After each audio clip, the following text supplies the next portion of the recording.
hit myself. Are we on? I'm so sorry if you hear my cat purring. He's currently on my lap because he won't get off, and if he sniffs the mic, I'm also sorry. Okay. I don't remember where we were off to, but find out. Huh, kitty. He's currently sitting on my lap right now, so.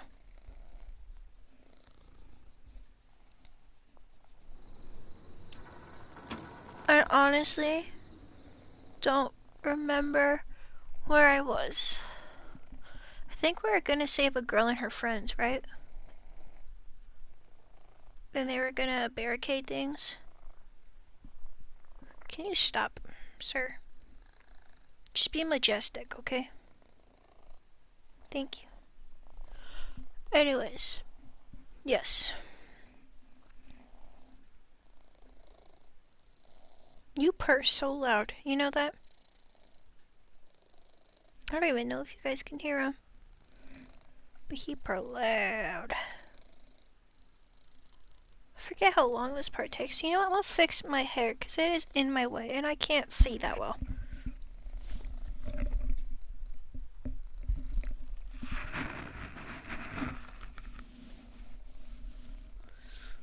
Okay, I could see everything now.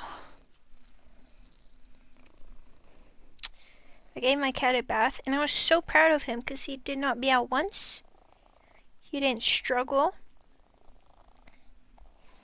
And he didn't shake at all. So I was really happy. Isn't that right, kitty? Nice talk. So, just to recap, we're on a station.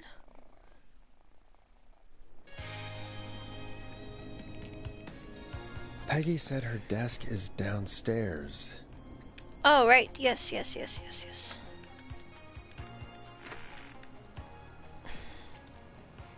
What am I getting? Check Genie's desk for something that might help save the teens. Okay.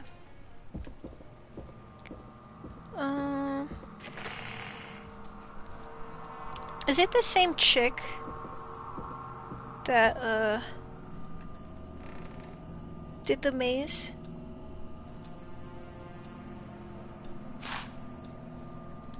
Not that. What's this? No, that doesn't show anything. Get that out of here. Is it this? No. What are we back here in staff?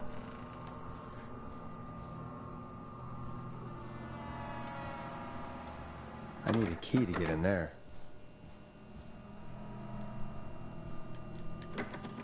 Honestly, I thought I could open these. That's not opening. Okay.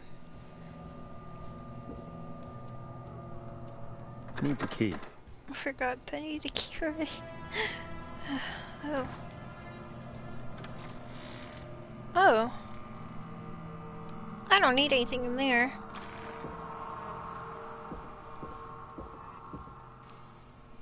Soda's on her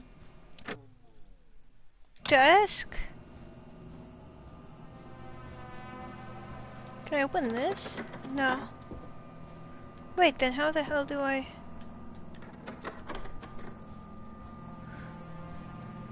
Oh, I see. Okay, so it has to be over here. Hold on. Ooh, it's a bit loud in my ears. Okay.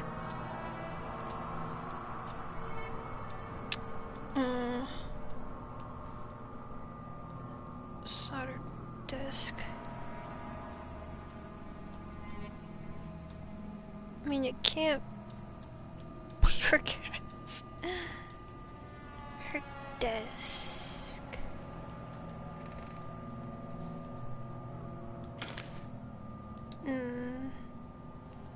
No, it's not you.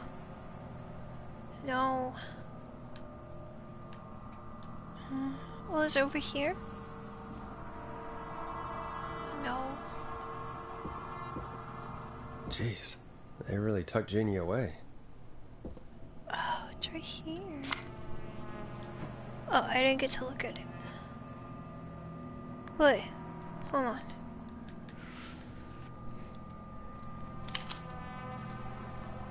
What does that say? Alone? No. No, grab it. Property of Genie. Oh, wait. Friendship quiz. This might work. Most likely to peak Mount Everest. Hot, David. The frick. Alright. You know, Kat, you're making this really hard for me. God, my eyes hurt. I'm dying. Ugh. And I forgot to blink, so.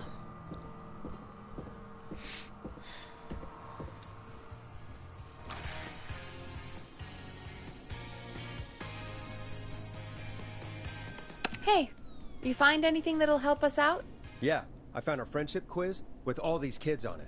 If you think that'll help, then good enough. Carrie's on line 1, whenever you're ready. Got it. Stop. This is Forrest Nash, back again with an unlucky caller on this unlucky night. Carrie, are you there? Yes, we've got a plan, but we can't agree on who should do what. You want me to be the tiebreaker? Exactly. I'm ready. What's the first step?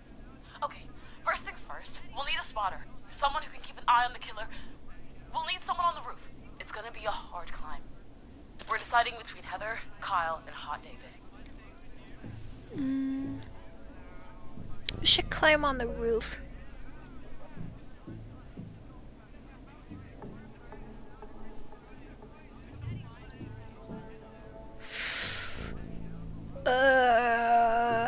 I mean, Hot David and Kyle are tied, but I mean that says athletic, so does it matter that much?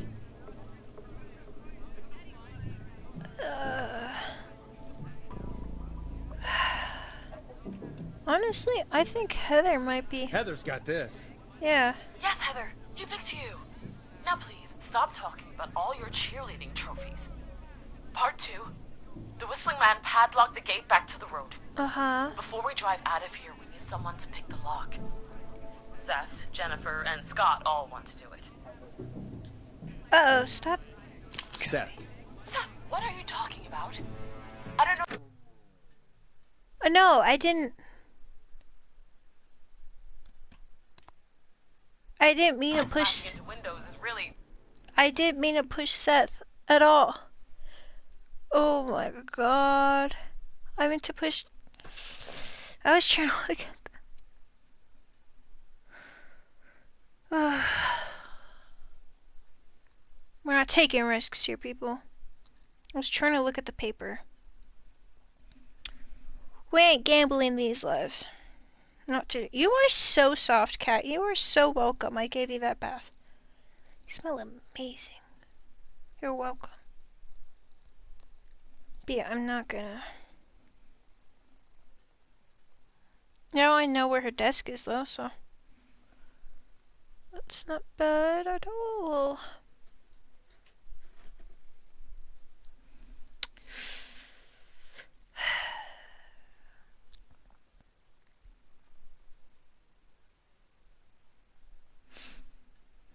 I forget how long this takes every time. Peggy said her desk is downstairs. Yes, I know where it is. We're not gonna screw up this time.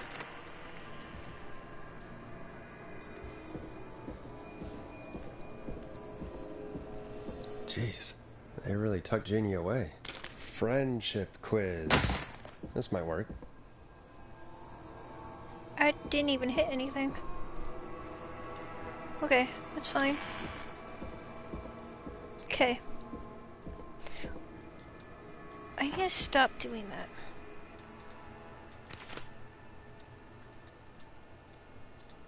Okay.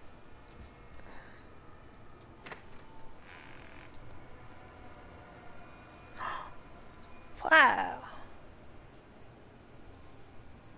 Okay. Wait, what? Most likely to trip. Okay, sorry. Hey, you find anything that'll help us out? Yeah. I found a friendship quiz with all these kids on it. If you think that'll help, then good enough. Carrie's on line 1, whenever you're ready. You know it. This is Forrest Nash, back again with an unlucky caller on this unlucky night. Carrie, are you there? Yes, we've got a plan, but we can't agree on who should do what. You want me to be the tiebreaker? Exactly. I'm ready. What's the first step? Okay, first things first, we'll need a spotter. Someone who can keep an eye on the killer. We'll need someone on the roof. It's gonna be a hard climb. Heather, We're she's deciding between athletic. Heather, Kyle, and Hot David. Heather. Heather's got this. Yes, Heather, he picked you. Now Okay. please, stop talking about all... The Whistling Man padlocked the gate back to the road. Before we drive out of here, we need someone to pick the lock. Seth, Jennifer, and Scott all want to do it.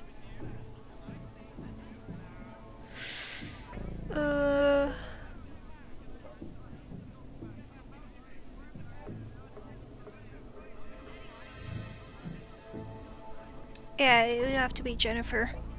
Jennifer. Jesus, Jennifer, you carry a bump key? Why didn't you say so earlier? Anyway, that brings us to part 3. Getting the van keys. I'll volunteer for this. I don't know Jimmy as well as you guys, so...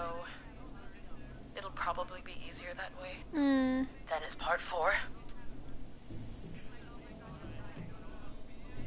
His plan is, well, it's ambitious.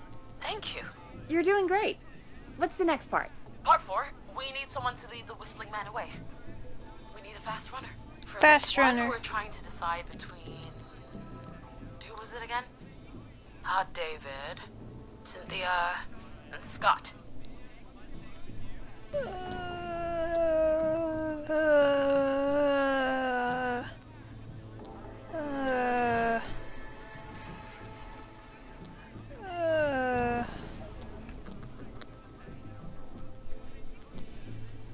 Let's see. Jennifer was the one that would escape it. Hot David. David. Yeah, you, do spend a lot of time running shirtless. You got this, Hot David. Sweet. Okay, let's recap. We get the eyes on the roof. A runner distracts the killer while we grab the van keys and pick the lock on the gate. Now the tricky part. The getaway. Ooh, what's the plan there? Well, we can't all outrun the Whistling Man. But he thinks we're just a bunch of stupid teens. So, let's use that against him. Part 5. We trick the killer into a trap. Someone can pretend to be injured. Who would make the most believable bait? Who you got? We got Lisa, Tammy, and Cynthia. Okay. First let's look at Lisa's things. Most likely end up in prison. That's not what we're doing.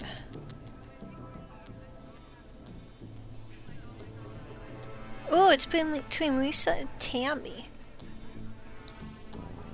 Let's just do Lisa. You're right, Lisa. Having to smile at rude customers is perfect practice. That should take care of the killer. Yes. And then it's time to get out of here. Okay. Finally, part 6. We need someone who can drive us through the woods and back to Gallows Creek alive. Who's our getaway driver?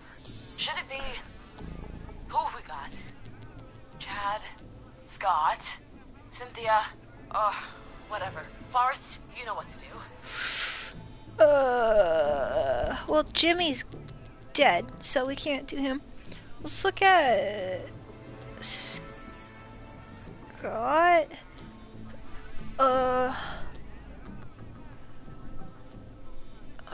No. Cynthia. Isn't Cynthia already? No, that was Lisa, wasn't it? Yeah. I think. Oh, I read the wrong thing.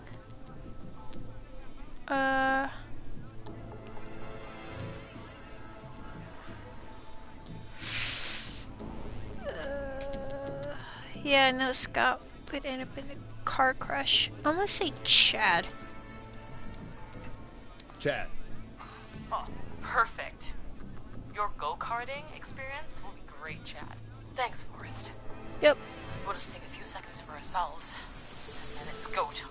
Sounds good. Talk to you in a sec. Good luck, Carrie. Good luck, man. That actually sounded like a pretty good plan. Impressive as hell, right? Damn straight. Oh, I should, right, sorry. Actually, I don't want that song. Let's do a different one. Oh, Hey. the kids are back already. Line 1 again. Kidding me? My fault. What's up? If you're just tuning in, we're coming to you live with a bunch of teens about to flee a madman. Listener discretion is advised. Are you ready, Carrie? We're good to go, Forrest. Well, let's not say don't die. Because I feel like that'd be a bad thing to say. Good luck. Good luck. And Godspeed. You got this. Here we go, everyone. Spotter, to the roof. Go, Heather. She's off and away. All right, Renner. Get ready. Wait for the spotter's signal. Spotter says go.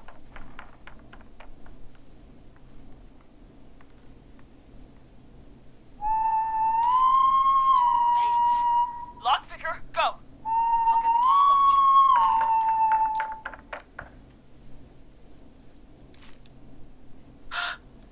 Oh, Jimmy.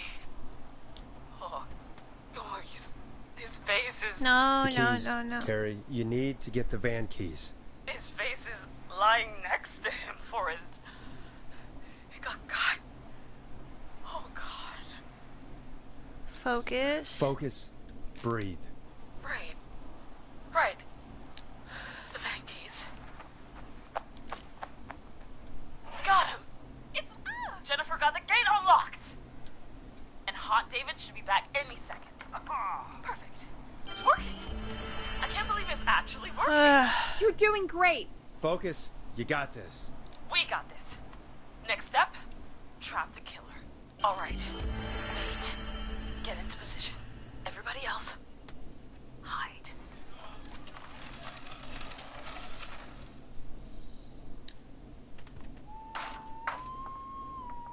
Okay, performer. Now, act like your life depends on it. Oh. There he is. He's buying it.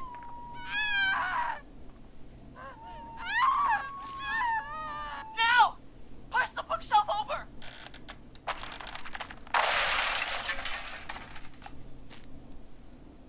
Oh my god! He went through the floor! Spotter! You need to climb down now! We gotta go! She's coming down. And yes! Heather! Quick, everyone to the van. Driver, take the keys.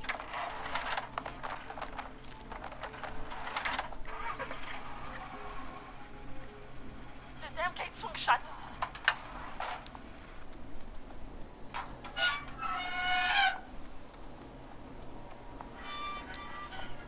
Huh? What? It won't stay open. I'll hold it. You drive through. Carrie! What was that? It's a whistling man. Drive! Now!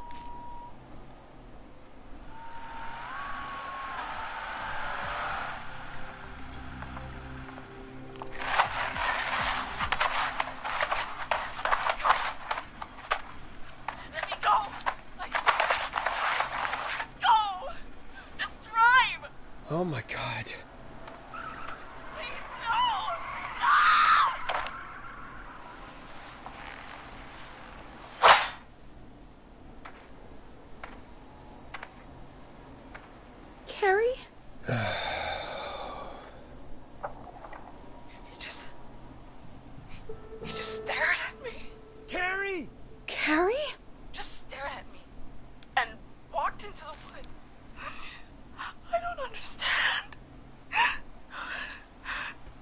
God you're okay. Can you get somewhere safe? I can make it home. Thank you both for helping. If you hadn't, It was your plan, Carrie, and it was a great plan.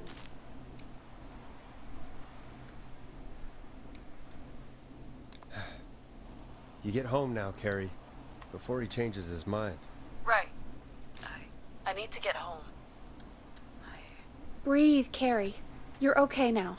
I'll call you when I'm somewhere safe. Talk to you then. Folks, that was a lot. Our thoughts go out to Jimmy's parents in this awful time. For any kids listening in, please stay inside. And here's a song for the girl walking home in the dark.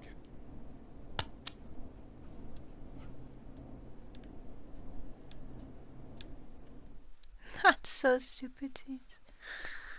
Okay, what's next? Hey, we had a call come in. Oh, we did? What's up?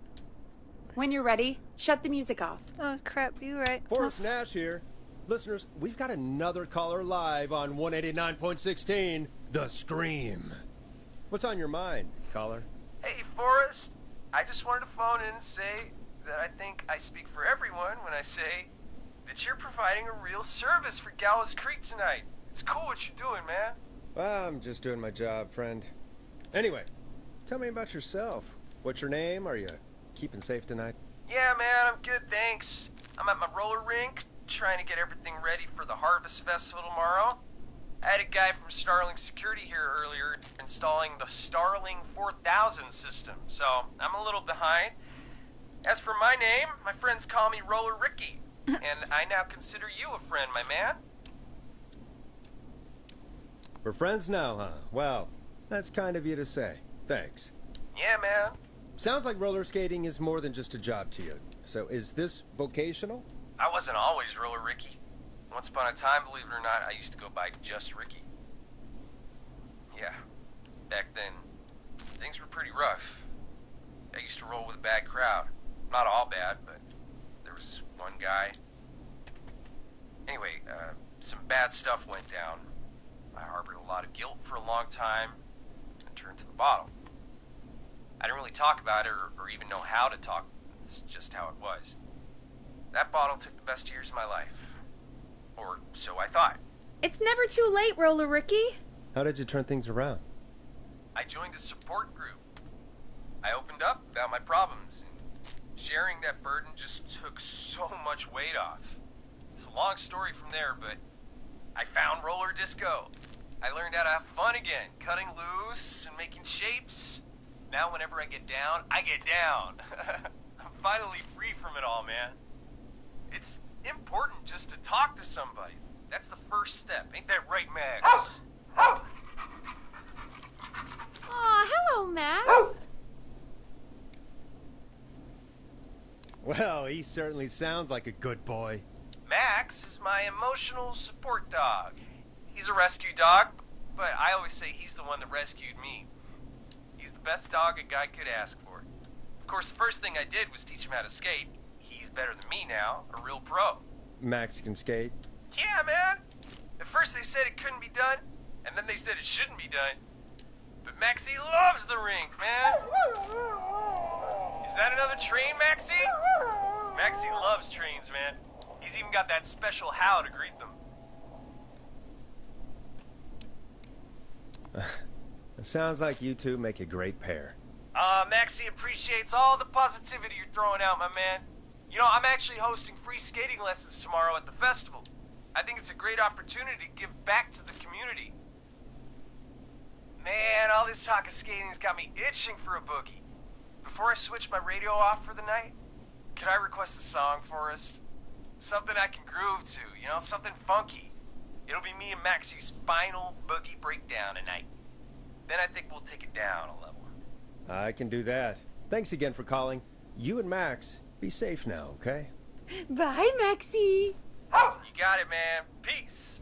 Well, folks, this next one goes out to Roller Ricky and Max. Enjoy. So...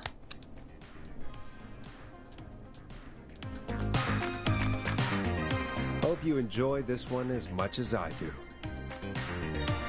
I really needed that call, you know, after everything. Yeah, I get that. You talked a bit much for my taste, but it is inspiring to hear somebody come back from the brink like that. Yeah, that's what I meant. You were thinking about Max on skates, weren't you? Well, would you look at that? Another caller on the line. What are the odds? Better take it.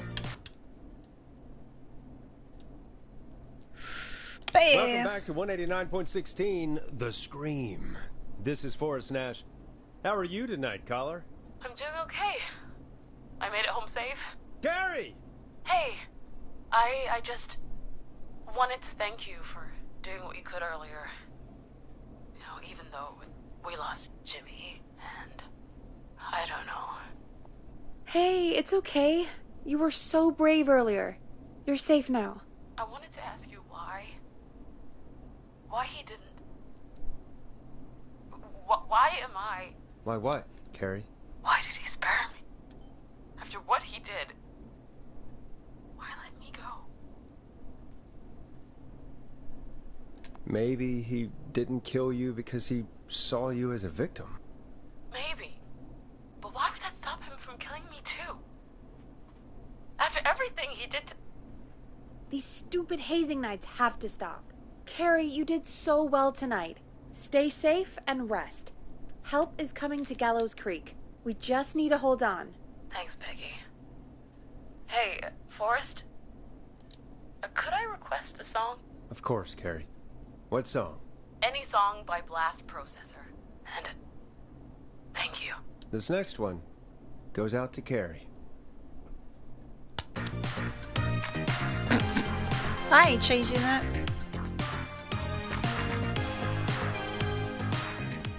You know, what Carrie just said has really got me thinking. About what? The whistling man left her alone. Why? There must be a reason. When it comes to masked whistling killers, I don't think a reason is a key part of their process. Well, it's something to consider. I need to take a break. If you want to stretch your legs, now's the time. Just hit the Peggy button when you want to get back on air. Alright.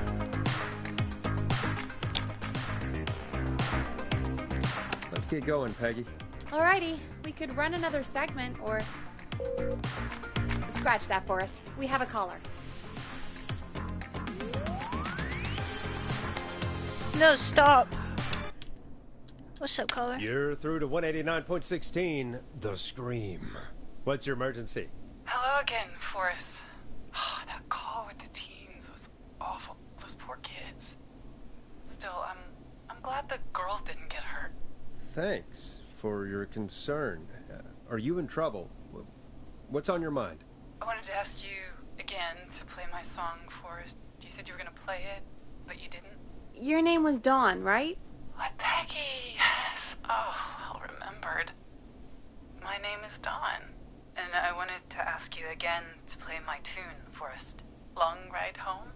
You know, the one that Peggy said she threw outside the window?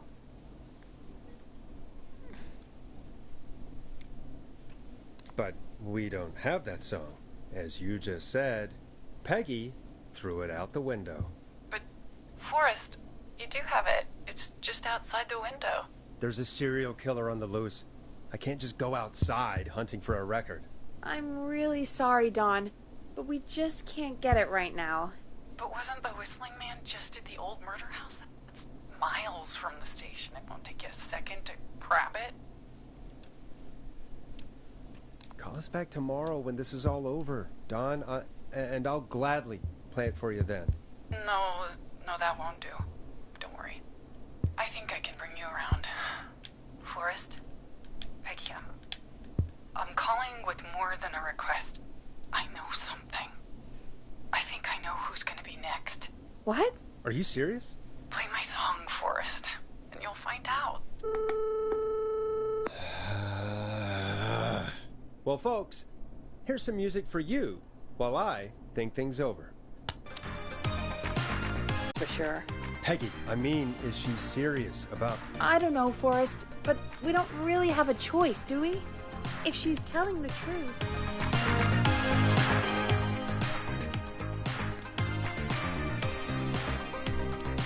I don't care.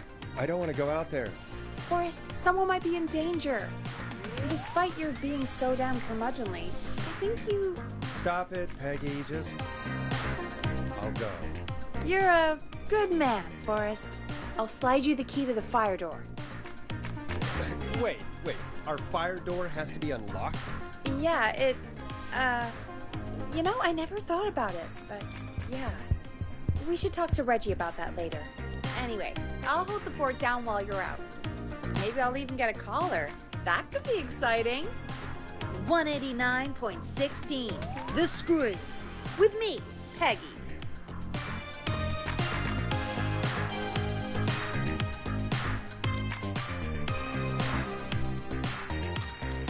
In a way.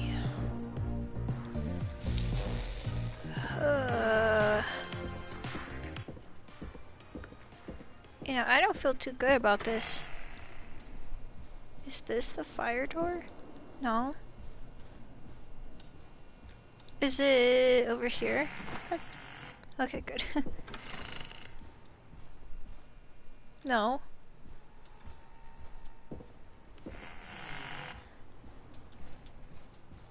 Oh!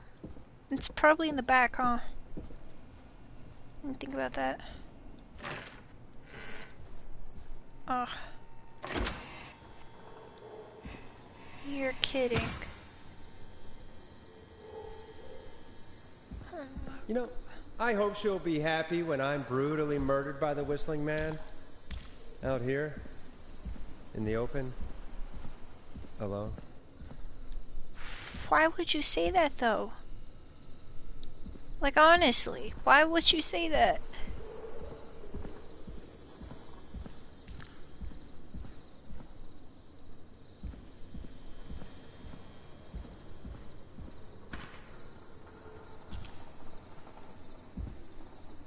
You're kidding.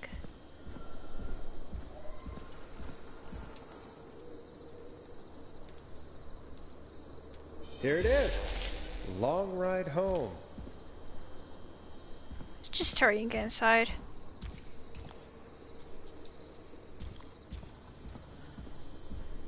Of course. It locks behind me. And of course the key doesn't work on this side. Fantastic. Maybe there's another way back in through the basement. A door, elevator, or something. You're kidding. Oh, it's just...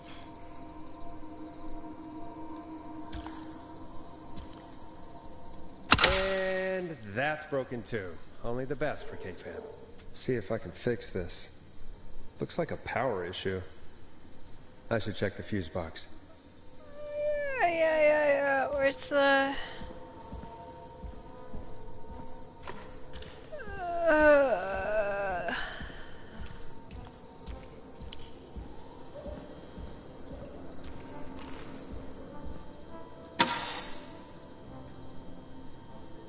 Looks like I'm gonna have to hunt around for some new fuses. Ain't no way. God.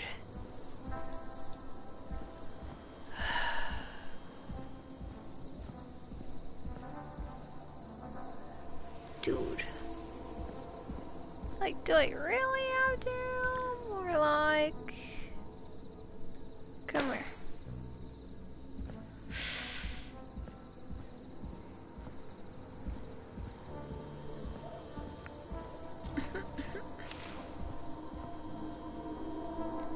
Well, let me guess.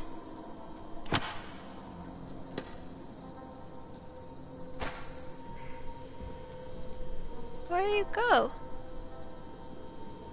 Does it actually matter? Okay, hold on.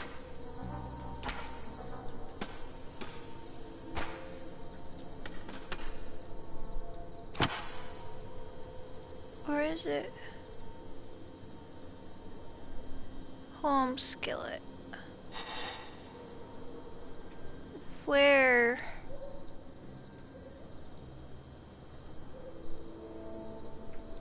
know you're a damn fuse. Nah, that's not right.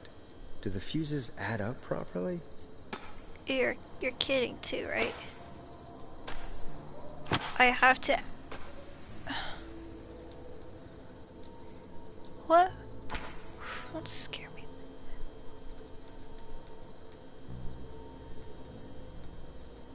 Nice, just nice. Leave it right there. Oh my god.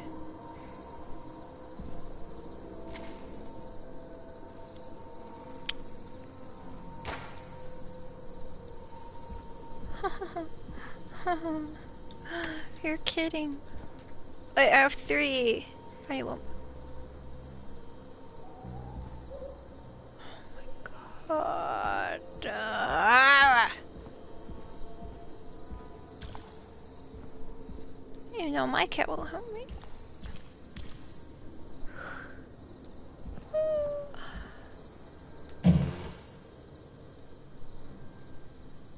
You're kidding. Oh.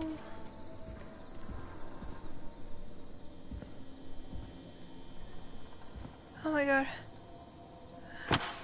Oh my god, thank god, thank god, thank god.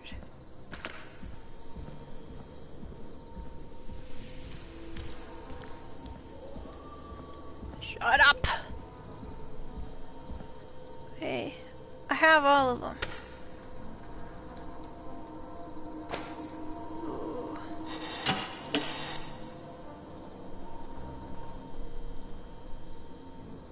Oh my god. I have all the fuses. What do I... Do I grab the baby ones first? Get down!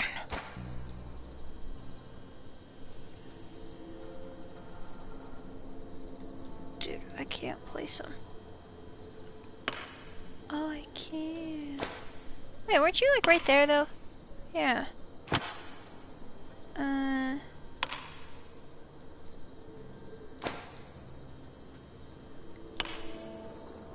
Honestly, I'm guessing.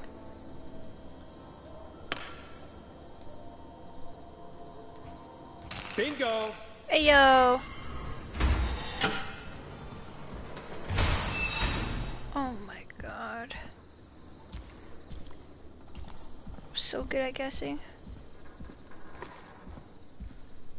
I could probably survive that fall. Okay. Looks like the janitor's closet. What did Peggy say his name was? Clive? Yeah. Oh, what the hell?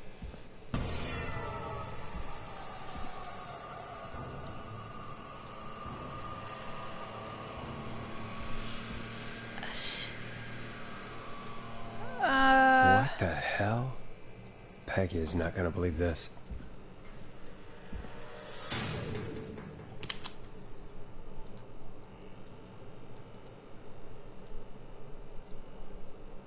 What the hell, indeed?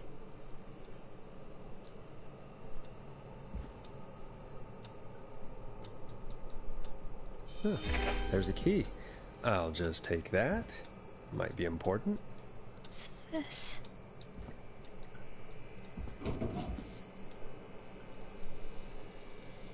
Dude, that's creepy. Oh my god.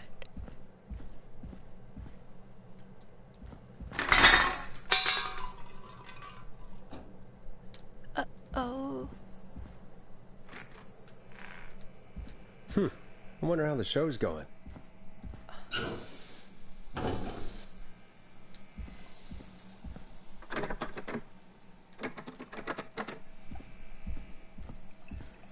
Wait, so is...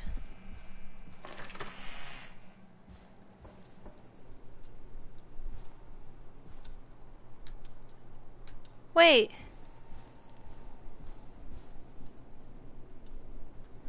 Hell no, I need to get out of here.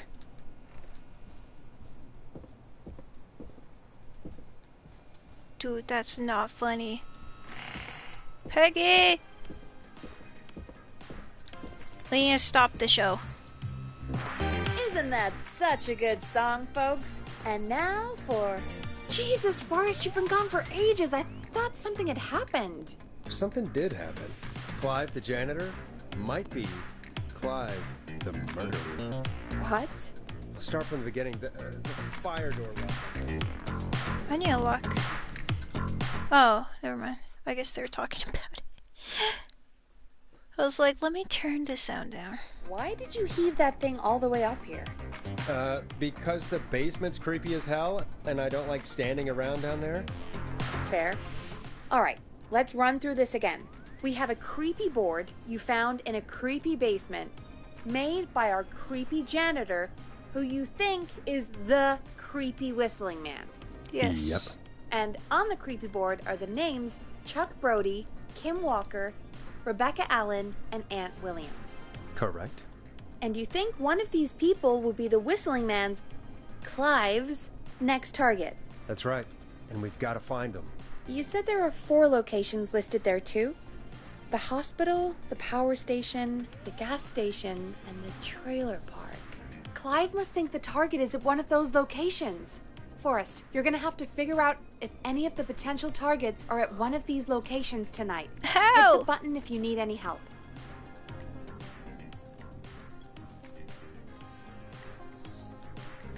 Dude, you lost me. What? How's it going?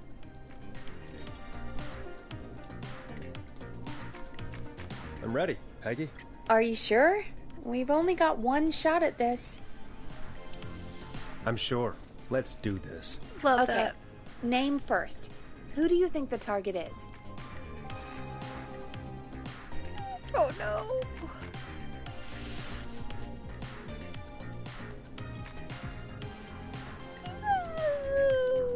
Chuck Brody. Brody? And where will I find them? The gas station. Gas station. Okay, I'm dialing. One moment.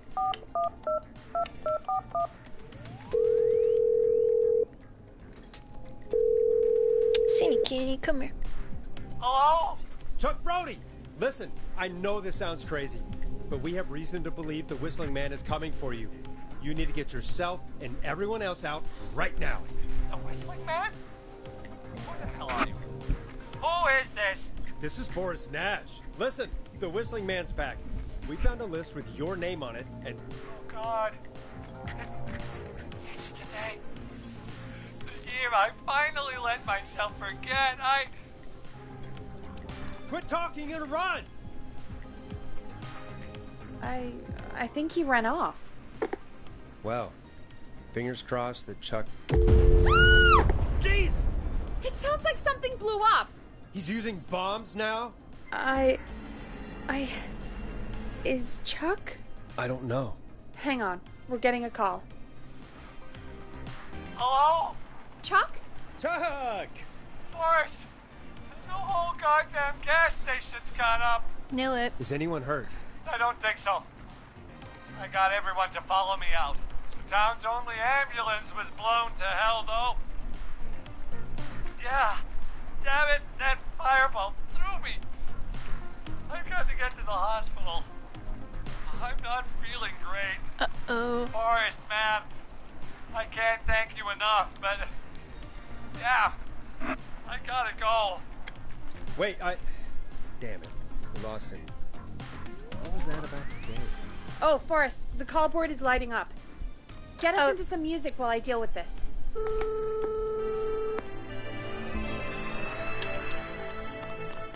I was gonna say, don't I have,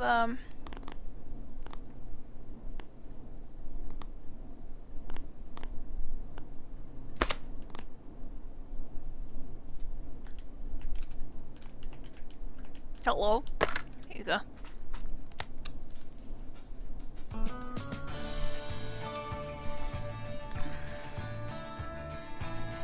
Here's some music while we regroup here on KFAM 189.16, The Stream.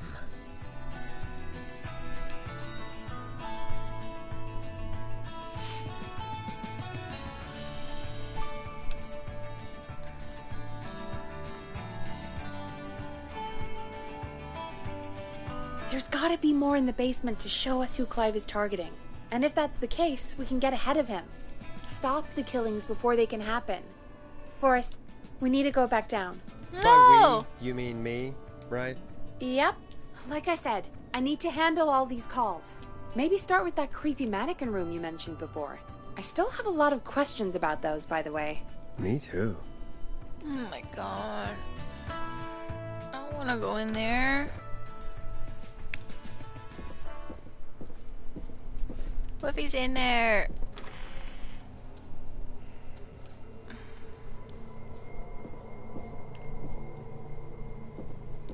The fact she's making me go.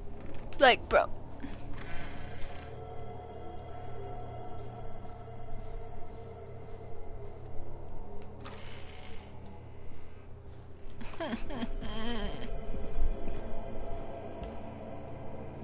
Was it in this door?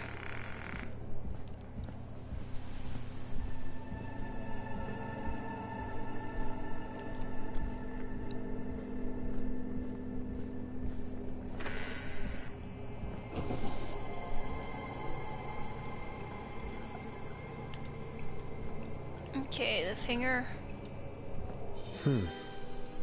The key. Was this always here? I must have missed it when I brought everything upstairs.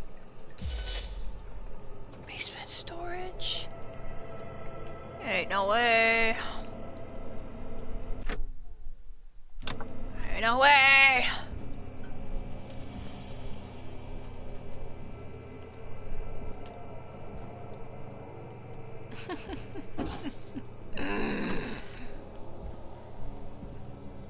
This is lovely.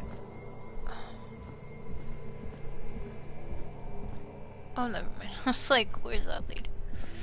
Are you a chicken? What kind of chicken right now? You're a handsome chicken. Okay.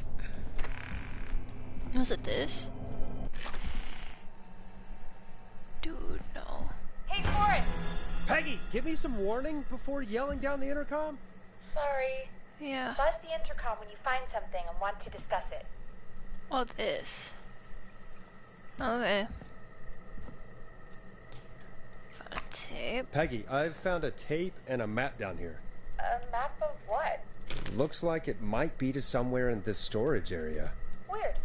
Well, maybe the tape will give us more information. Give it a play. Or the hell? Oh, right. Right. No. I have to go back upstairs? Oh my god. You can hold your horses, Peggy.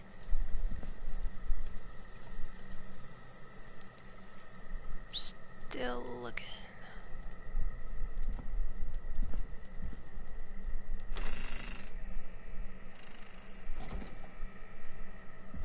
I can't play it. What do you expect? Forrest, you should listen to that first tape you found. In here?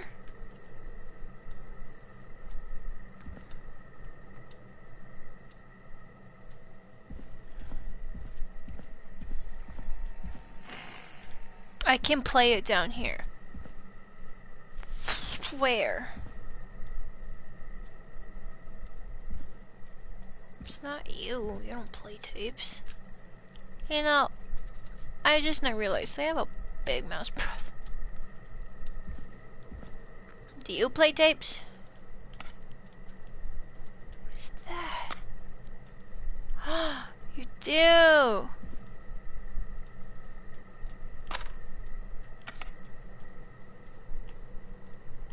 I'll go back.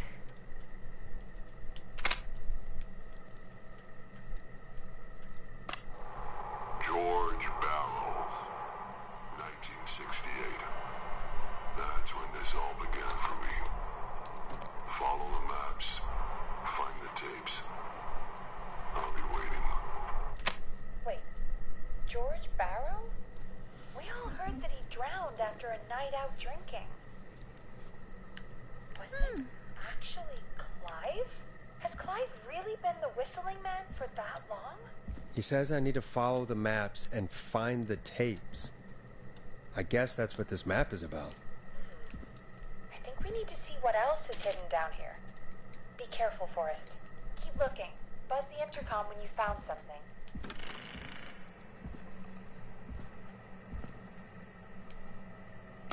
Time of autopsy is 7 a.m. Cause of death is asphyxiation from drowning. The degree of rigor mortis indicating of death.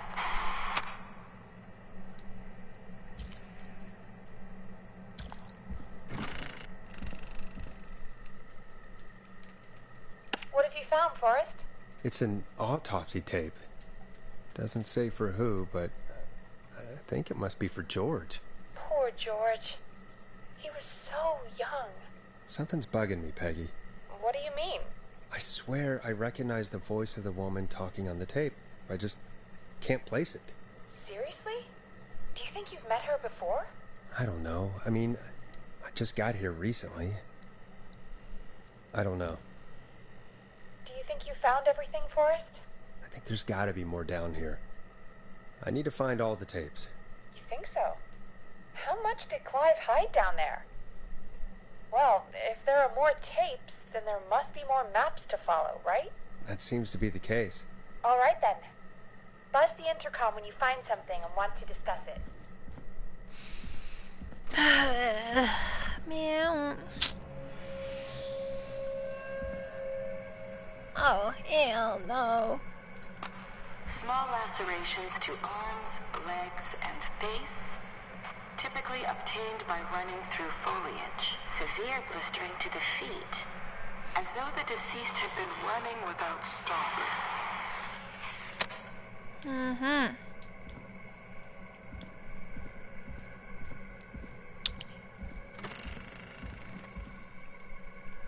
What have you found, Forrest? Found another tape. It talks more about how George died. What did it say?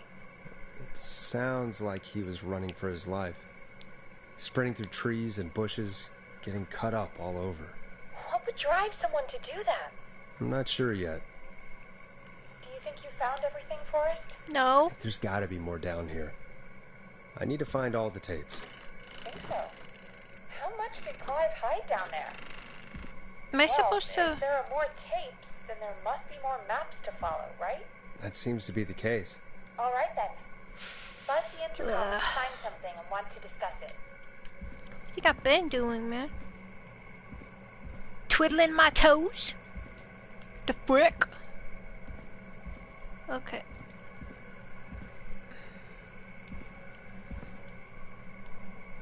Okay. I found one. Preliminary toxicology results shows no signs of inebriation. However, a high amount of cortisol was found, indicating elevated levels of stress in the immediate moments before death. Okay. No, I ain't going back.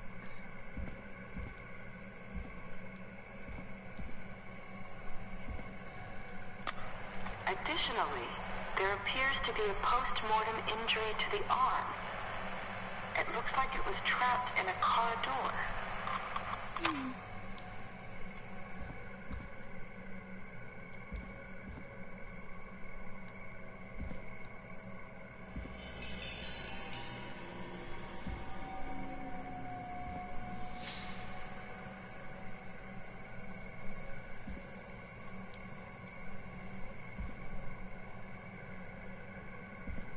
You honest to God can't do that to me, dude.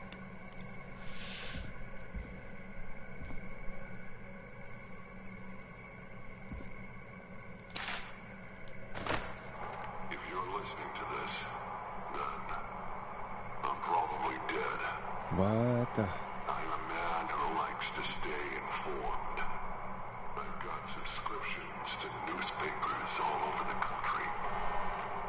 A few weeks ago, I noticed headlines cropping up in those papers, one after the other.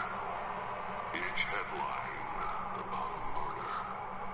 Each murder, the death of someone I knew almost 20 years ago. And each one drawing closer to Gallows Creek. Drawing closer to the anniversary. us are innocent, but I don't think we deserve killing. All I hope now is that I can save some folk from the worst. That I can, I don't know, do something to make up for what I did back then, I guess. I didn't kill anyone, mind you, but that's past mattering. Now, there's more I could say, that I should say, but my employer made it clear that my family would pay a high price if I ever spoke out. So, hopefully I've said enough for you, listener, whoever the hell you are. A new vinyl for my collection. Start putting the truth together. What the hell? Peggy is not gonna believe this.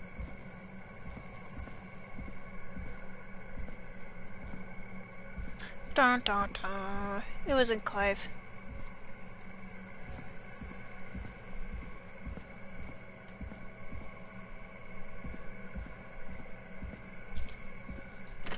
Do you want out, Cat?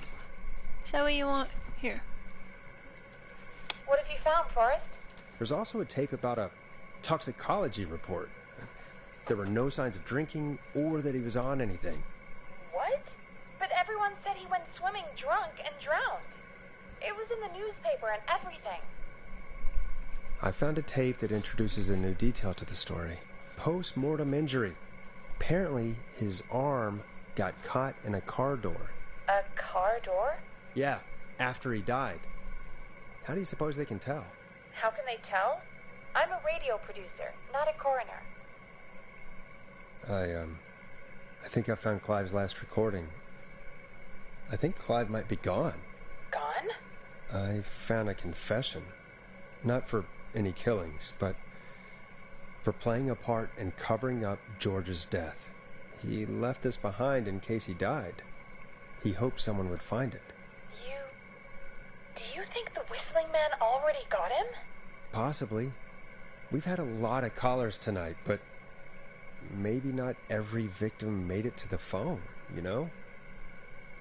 We don't know how many there really are. Christ, Forrest, that's dark. I know, but Clive said he had read about other murders in other towns, and that the murders were all folks who knew about the incident. And the killings were getting closer to Gallows Creek. He said he wanted to do something good for once. The board in his office. He wasn't tracking people down to kill them. He was tracking them down to save them. Ugh, why didn't he just come out with all of this? He said his employer threatened his family if he spoke out about any of it. His employer? The one who orchestrated the cover-up? Oh, Clive. I'm sorry for thinking you'd killed all those people. Do you think you found everything, Forrest? I think there's gotta be more down here. I need to find all the tapes. You think so? How much? No, that's it. Well, if there are more tapes, then there must be more maps to follow, right? That seems to be the case. All right, then. Buzz the intercom when you find something and want to discuss it. There's more? I didn't see any.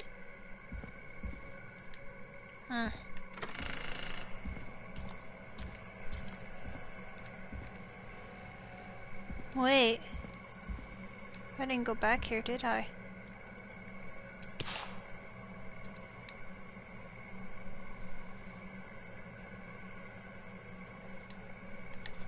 That could be important. That's not important. You know what? Maybe that's not important either. Never mind. Oh wait. Crap, my fault.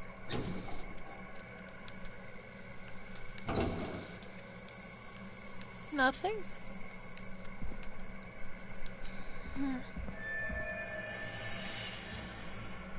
Dude, I'm not liking that noise. Really not.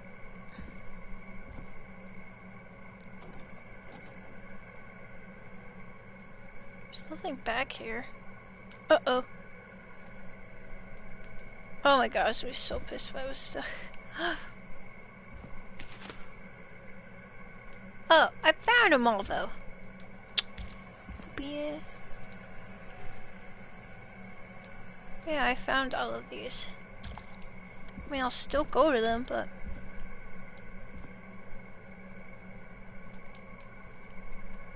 I throw it and...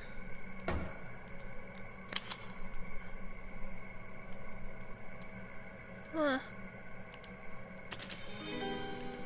This looks useful. Oh crap, I dropped it. Yeah, it does it, because I just dropped it, so...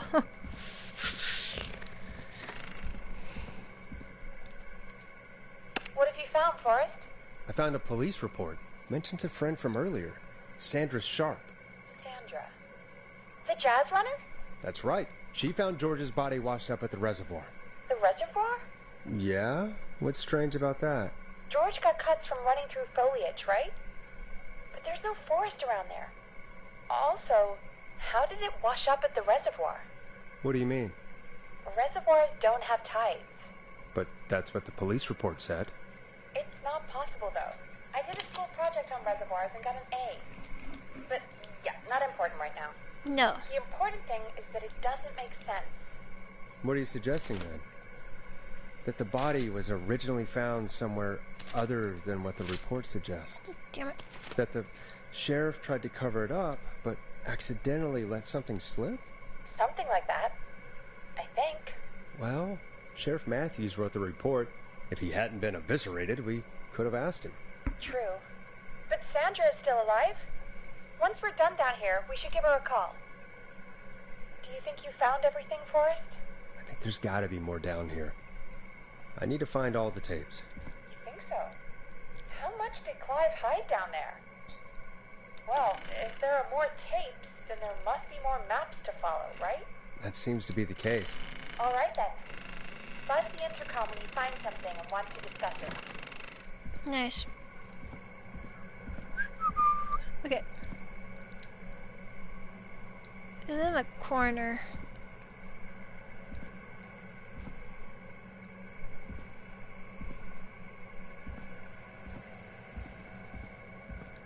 Was over here?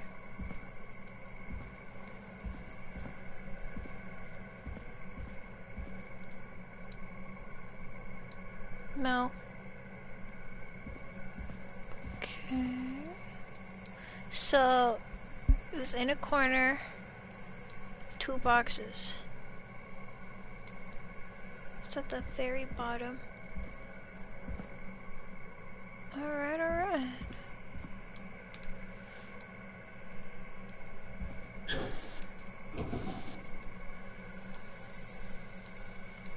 I'm guessing that's a later one.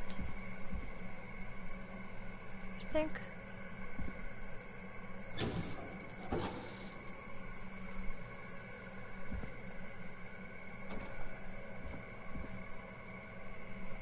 I have to remember to look down.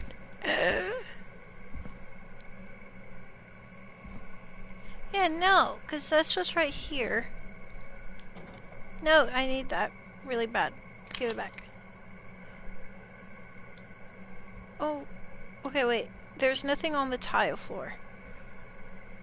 But then again, I don't think that's helpful either, is it?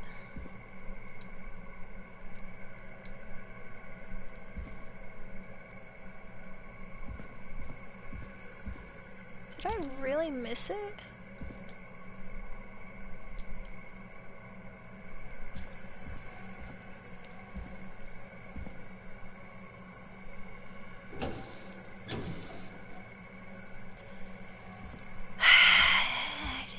I didn't know they would do this.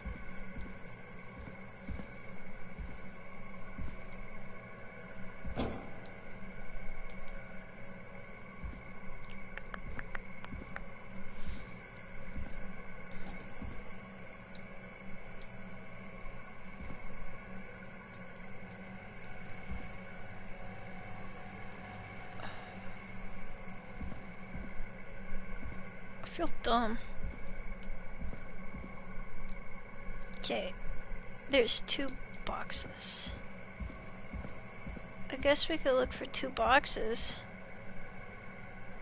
That would help, wouldn't it?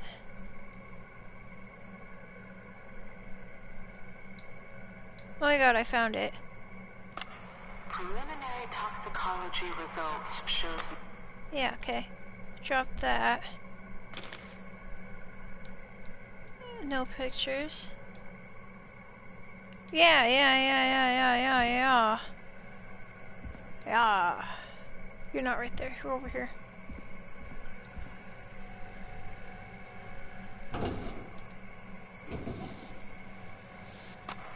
Additionally, there appears to be a post-mortem injury. Yeah. Shh. The blue box over here, right? Get up. It's in here. I didn't. Did I see that? It is the coroner's opinion that the subject likely feared for his life and was chased, resulting in a fall from a height into a body of water, where he hit his head, was knocked out, and drowned. Following that, he was moved. Dr. Sullivan, we need to have a talk. That recording. Shut it off.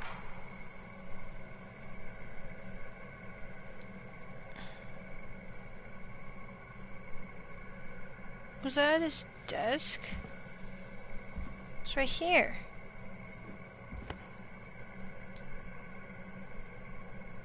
Yeah. If you're listening to this, then I'm probably dead. I'm a man who likes to stay informed. I've got subscriptions to newspapers all over the country. A few weeks ago, I noticed headlines cropping up in those papers, one after the other. Each headline about a murder.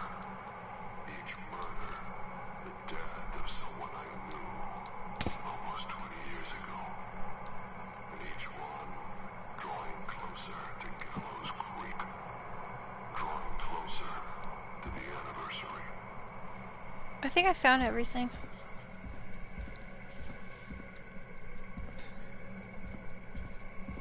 I didn't know there was a paper in there.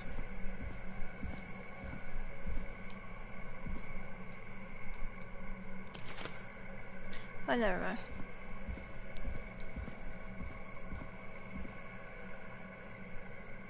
Ain't no way I got lost.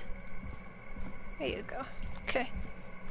Now I think we should be done here. What have you found, Forrest? In another tape, the coroner comes to the same conclusion as I did. George was running from something. Maybe an animal? Maybe, but then there's this next bit, where the coroner thinks he was moved post-death. Moved the body? How weird. At the end of the tape, someone burst in and demanded the doctor, Dr. Sullivan, to stop recording. Dr. Sullivan? Wait, Virginia Sullivan? She was her caller from earlier. Well, then our caller was involved in a conspiracy around this boy's death.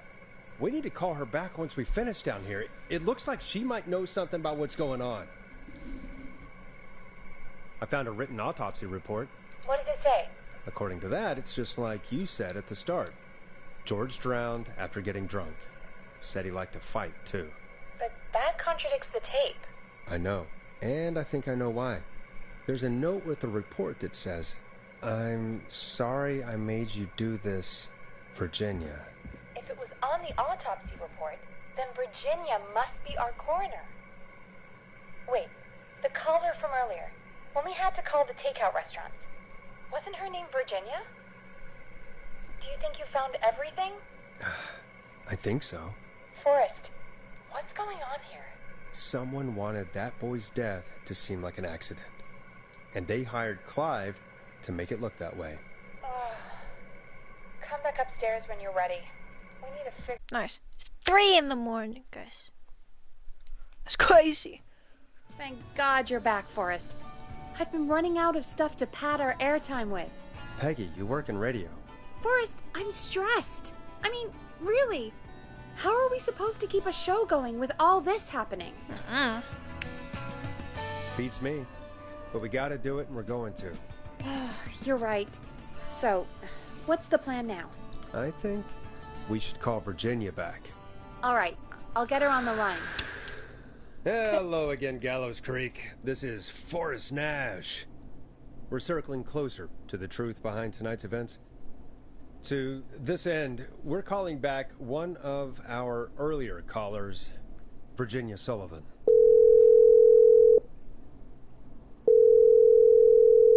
Fredman Plunker here? Who's this? Is it you? Goose? Plunker, hey, it's the Radio Man, Forrest Nash.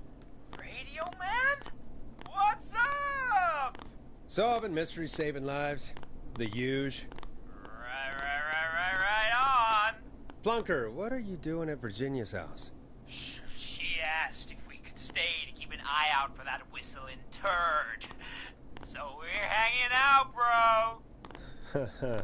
Well, that's big of you, Plunker. No, it's nothing. Can I speak to Virginia? Sure thing, Radio Man. I'll just go get her. Who is this? Hey, Virginia, it's Forrest. I'm glad you're still okay. Oh, Forrest. Sorry, I'm still jumpy. Don't be sorry. You've been through a lot. I'm so sorry this happened to you, Virginia. I thought I was. I thought... Easy. We're not calling to talk about earlier. We're calling because we think you can help us understand why this is happening tonight. Me? What would I know? Does the name Clive mean anything to you? Clive? No. I don't know that name. What are you asking about this for? You mentioned that name earlier when you called us the first time. I don't know what I said then. I was petrified, Forrest. Clive's the janitor at our station, and we know you spoke to him in the past. Forrest, please. You don't know what you're doing. He'll come for me. Virginia, it's okay. Clive won't be coming after you. We think Clive's dead. Dead? But isn't he? He's the whistling man, Forrest. We found evidence to the contrary. But... It's true. And we found your autopsy reports for George Barrow. How? I saw him destroy them. Well, he didn't. I don't know if he kept them or made copies or what, but we found them. And we know it's related to what's happening tonight, which is why we called you. Why did you write a false report? All right. One day, I came into work to find a boy on my slab. And as I finished the autopsy, this man, Clive, he just burst in. And he started making demands to give over the reports, to falsify what I found. Of course I said no. But, well, when someone wants to make you do something, they can use the carrot or the stick. For me, he used both. You see, my sister is sick. She has a chronic condition that's never going away. It's expensive to treat, and it was getting to where I couldn't afford it. And Clive promised me that his employer would pay for my sister's treatment if I did what he said, and that if I ever spoke about this, he'd beat me to within an inch of my life. I don't know why he had me do it, but my sister needed me. You have to understand. She needed me. We understand. Thank you, Virginia. That was brave. God, I just want this nightmare to end. This will help end it, Virginia. Thank you. Stay safe, Virginia.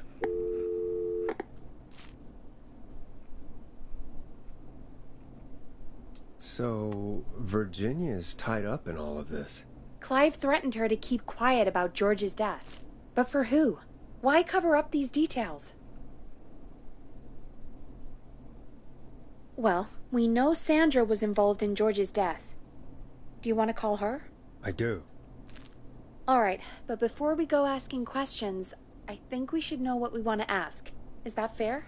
Yeah, we need to ask her about finding the body.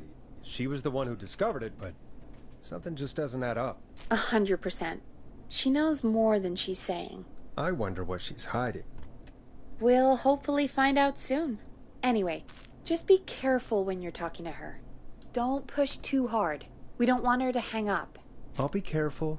Alright, calling her now. Hopefully she's at her jazz studio.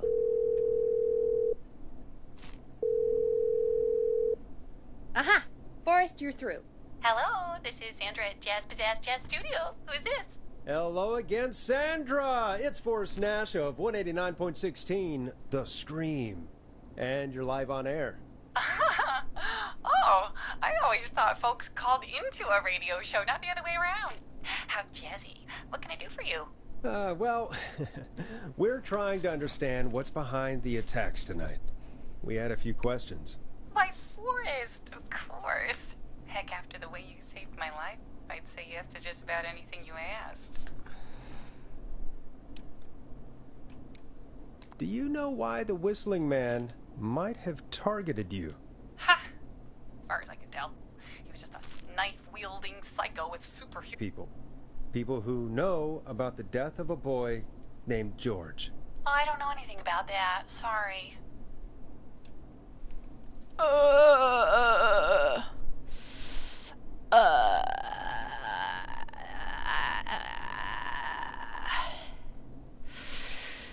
Are you keeping secrets? Have you had to keep quiet about anything? Any secrets you've had to keep? What would I have to keep quiet about? I don't know. I mean, could be that you've seen something or heard something. I never saw anything. And even if I did, what would that matter? And it was years ago. Sandra, are you okay? It was years ago. We know, Sandra. You do? You know about? Yes. Of course. This studio is my life. After I found the body in the river, I couldn't lose my studio. Do you understand? Sure. I understand. When the rent just kept going up, he said he'd stop if I just needed to keep quiet. And everything would be okay. Of course. We understand. I mean, it's not like I killed him. What was the harm in saying I found him in the reservoir instead of the river? Right? Right? I'm sorry. I can't do this. And she's gone. I don't think that could have gone any better. You truly did great, Forrest. Well, folks, if anyone out there has any thoughts on what's going on tonight, please call in. That's good timing. We've got a call waiting just this second. Welcome to 189.16, The Scream, with me, your host, Forrest Nash. Hi, Forrest. I know this is really out of the blue with everything happening Oh my tonight. god. But I wondered if you could send a special birthday message to my uncle. You want to do that now? Really? Why? Of course now. It's his birthday. I won't have a chance to do it again until next year. May as well, Forrest. Fine. What's his name? Thank you, Forrest. He's my Uncle Ronnie. His first name's Peter, but he never liked his name. But since he always had salt and pepper hair, even as a kid, can you believe it? Folks always called him Pepper. Thanks for the history lesson. Is there anything besides happy birthday you would like to say to Mr. Pepper? Oh my god damn it! Yes! Tell him he can get the best birthday deals and party packages here at Putney's Pizza. Starting at just... You son of a bitch! Stop calling us! God damn it, Peggy, this is your fault. My fault? I said I didn't want to do it. Don't blame me because Brian Ponte can't control himself. Don't worry. We've already got another caller on the line. Just pick it up, okay? This is 189.16, The Scream. I'm Forrest Nash. You're on the air, caller.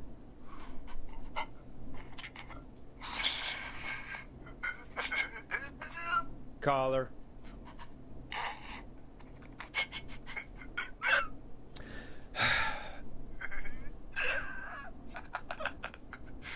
Ponty? Ponty's Pizza always delivers! Come rain or sleet or whistling man, we'll be there!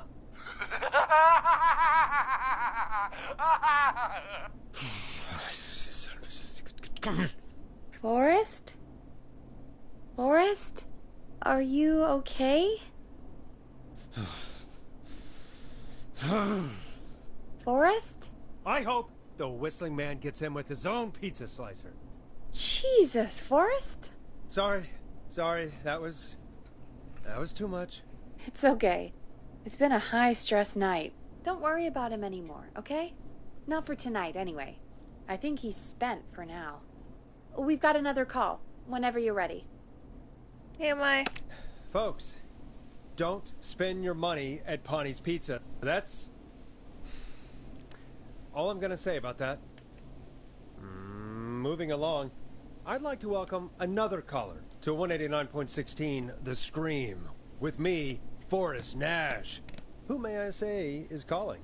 Well, hello again, Forrest. Don. Don? We played your song, Long Ride Home. Did you hear it? Can you tell us? Never mind that now. Forrest, I'm calling because I need your help. Are you in danger? I sure am. Do you mean... Yes, he's after me now. you? I think so. He must have heard me on the radio helping you. Right. Okay. Tell us everything. I was out following a lead, trying to work out who would be next, after Chuck. And what happened? And I started to feel like I was being followed. I came back to my apartment building, but this newfangled security system has me locked out. I need you to help me get inside.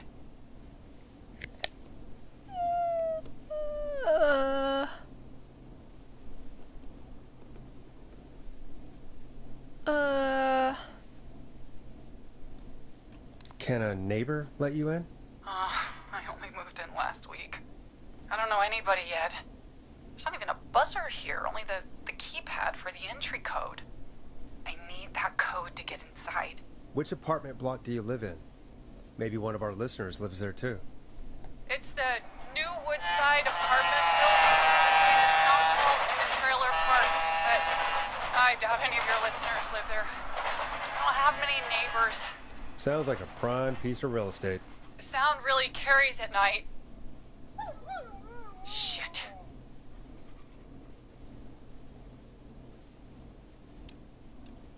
Is that a neighbor's dog? Yes, it is. Boy, I wish he'd muzzle that thing and... Oh. And now he's blasting David Scopo out of his window. This night can't get any... The Whistling Man is coming down the street. I don't think he's seen me yet.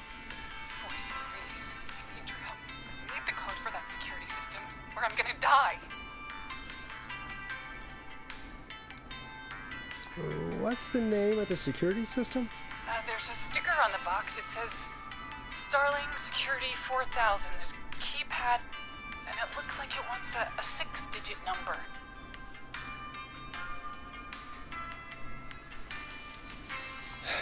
We'll see what we can do. Thank you, Forrest. Yeah, of course. Don't worry, Don. Thank you, Forrest. I knew I could count on you. I'll sit out of sight. Call me back soon. All right, folks. Here's a little tune for you all to enjoy while I try to break Dawn into her apartment. Yeah! Not that. My song.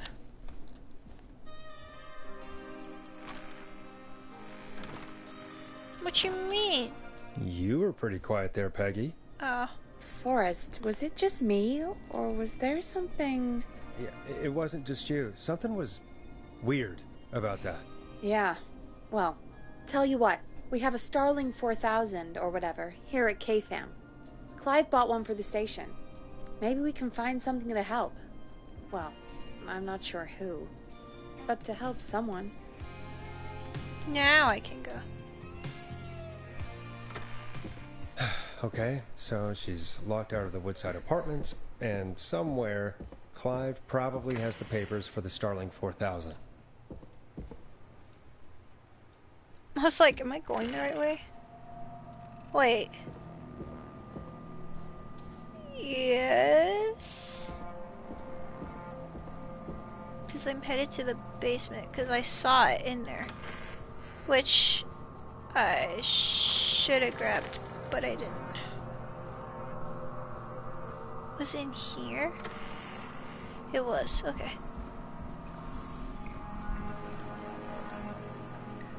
Where?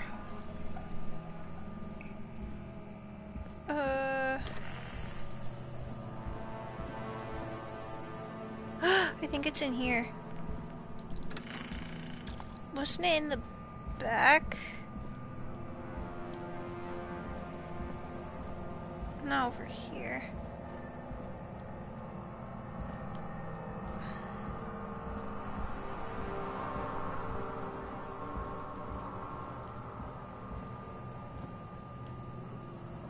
Uh-oh.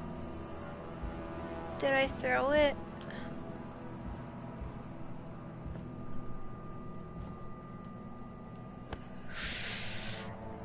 Uh-oh, that's not good.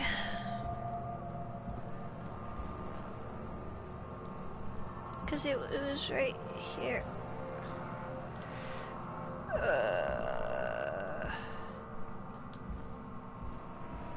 Crap. Okay. Because I knew I saw it.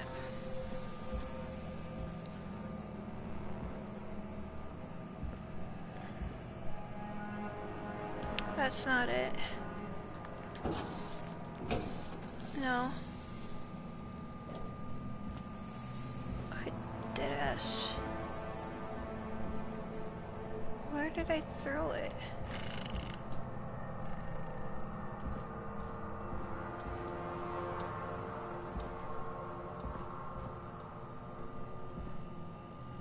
No. Wait, what was this again? No. What was this again? No. No.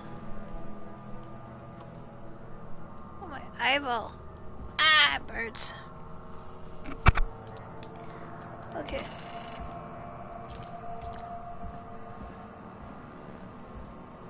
Wait. Starling 4000. Got it. User manual. Ah, these codes should come in handy. I don't want to talk about how I keep doing that.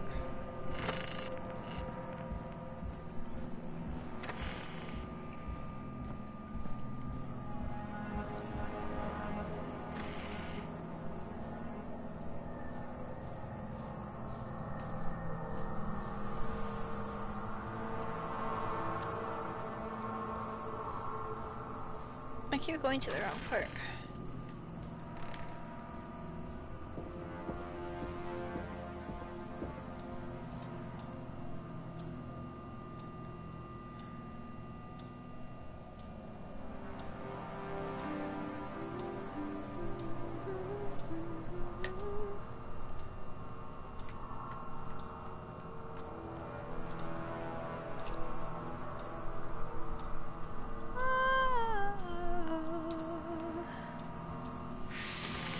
Okay.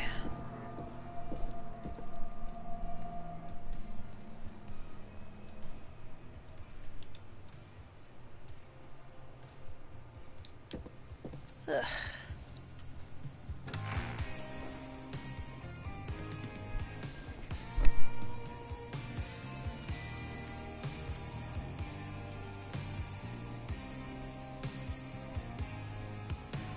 Okay. Let's see here.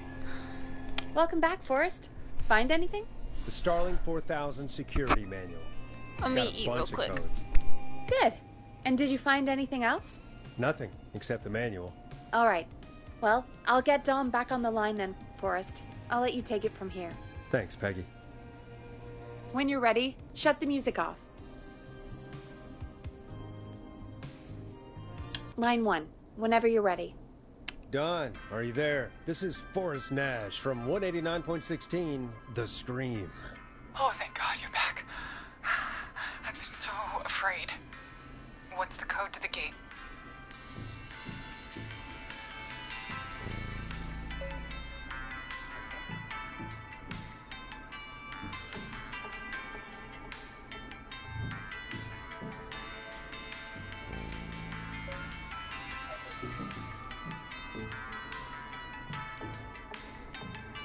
The code is 191519. Thank you, Forrest.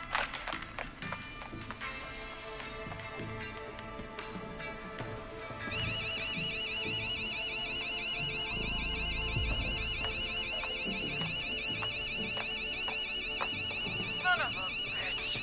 Ah!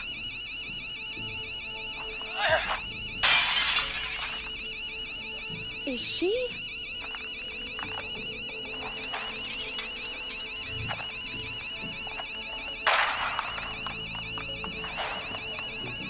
Yeah, stay out! Nobody disrespects the sanctity of the ring! Don't ever come back here again! I'm calling the cops! Thank God. Hello? Is someone there? Ricky, get back inside and turn on the radio. Whoever that was, she was trying to break into the ring. She? Forrest, man, you got no idea. That was him! That was the whistling man! The alarm gave me just enough time to get my rifle.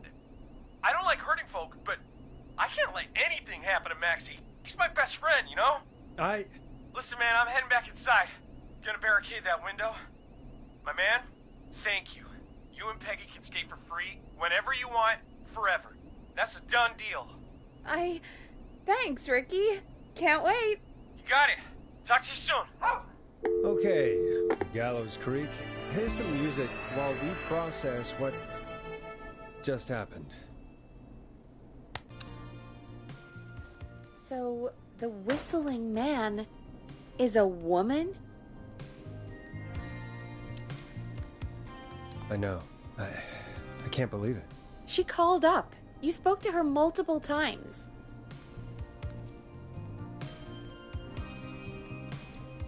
I thought she was just regular Gallows Creek Strange. Really, Forrest? Why do you think she requested that song? To mess with us? Yeah, maybe. So, what now? I guess I should make an announcement. We do have new info. Okay, kill the music and you can make the announcement.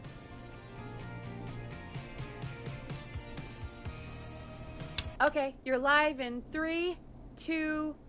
Hey folks, this is Forrest Nash here. I hope you're all safely locked inside. For those of you listening to that last call, you might be wondering what to make of it all. Here's our take. We now believe the killer is actually a woman. One who might manipulate you into letting her in before she attacks you.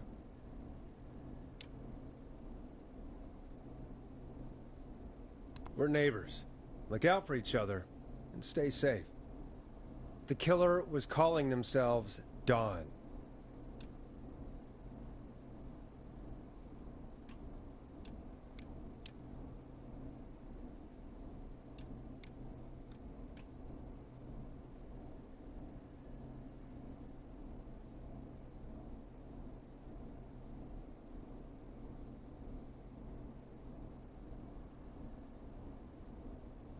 Do not trust anyone called Dawn.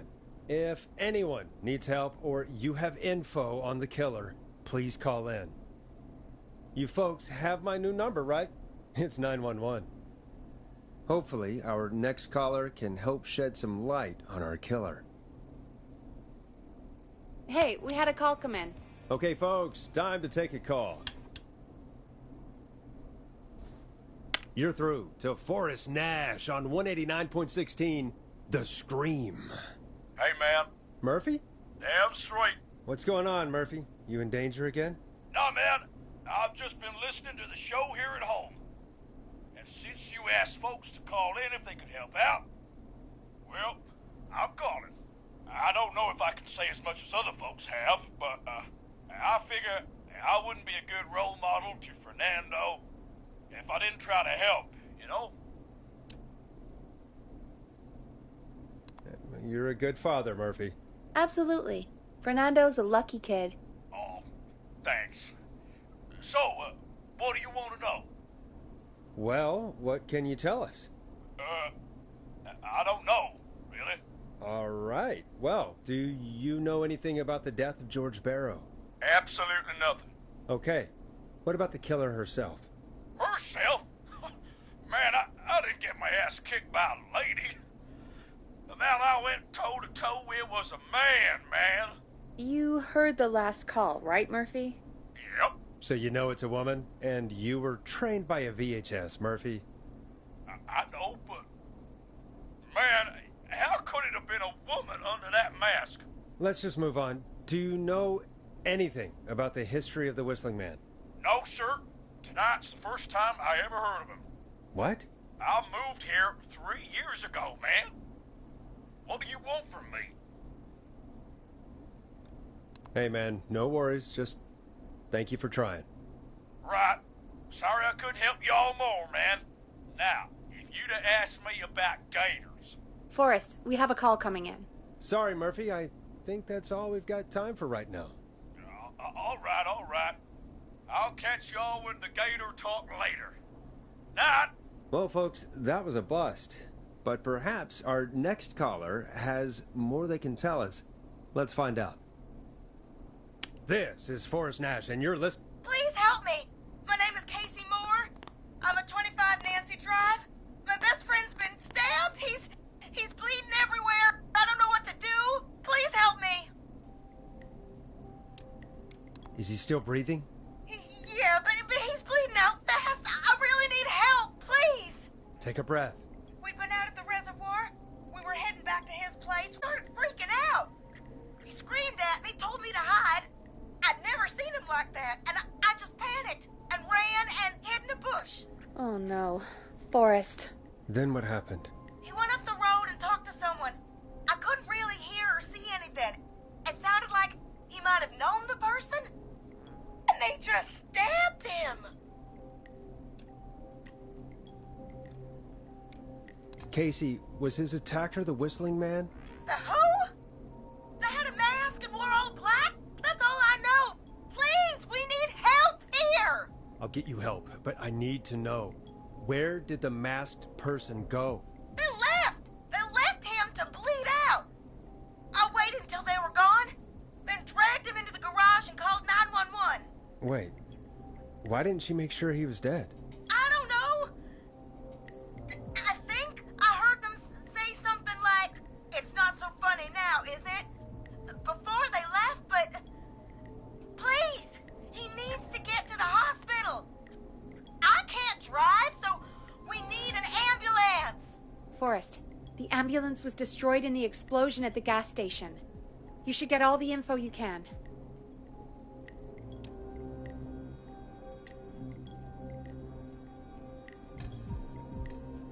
What's your friend's name, Casey? It's Jason Parker. Can you tell us where Jason was stabbed? They stabbed him in the stomach, and then stabbed him again in his leg when he was on the ground, and it's... Oh, the knife is still there in his leg. We'll be right back.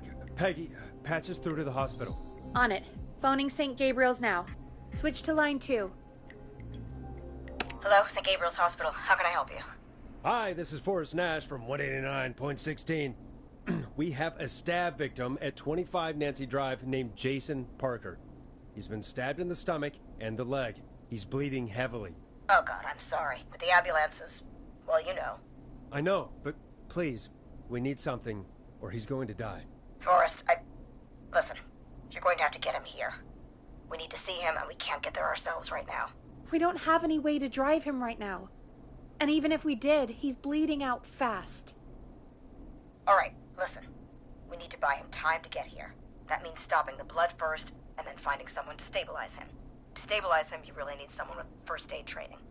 Do either of you have any? No. Me neither. Damn it. I'm really sorry about this, but I have other patients who can't wait. All I can do is talk you through the procedure as quick as I can, and then leave the rest to you. You think you can handle that? Hit me. I'm sure we can handle it. Okay. from the top. If he's bleeding out, then you need to get him comfortable and try to stem the bleeding. Lay him down. Apply continuous pressure directly to the affected areas. When the bleeding slows, get a clean cloth of some kind and hold it over the wounds. Get them comfortable. Apply pressure. Clean cloths when slowed. Got it, I think. You said he was stabbed, right? If the object he was stabbed with is still in him, don't take it out. It's stopping the worst of the bleeding right now. If anything, you should secure it so it stays where it is. I wouldn't have thought of that. It makes sense, though. God, that was a lot of info. But I think we can handle this. Glad you got it so far, because there's more to go. I'm still with you, Doc. What else do we need to know? If he's lost a lot of blood, he may enter shock. If he does, act fast. If you applied a cloth and it's bleeding through, don't remove it. Just apply another on top of it.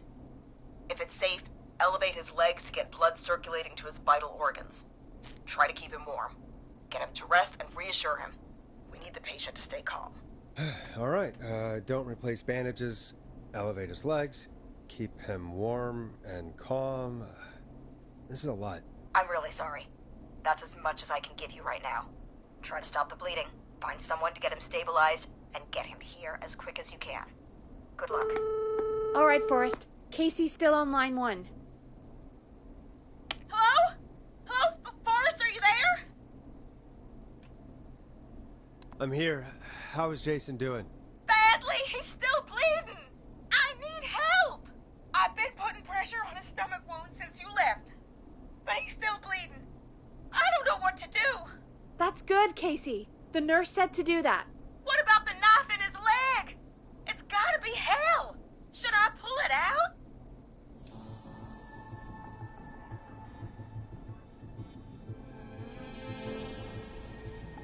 No, don't touch the knife. The bleeding will get worse if you pull it out. Are you sure? I'm sorry. I'm gonna stop making suggestions. No, don't worry, Casey. We're a team here. We're all going to get Jason through this. Casey, is his leg wound bleeding right now? I hate looking at that knife. Yeah. It's bleeding. His stomach is worse, though.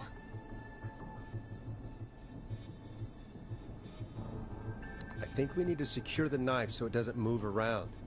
Do you have anything you can tie around it? Yeah. There's some laundry piled up on top of the dryer, some cloths on the hood of the car, and what else? I guess I've got my jacket.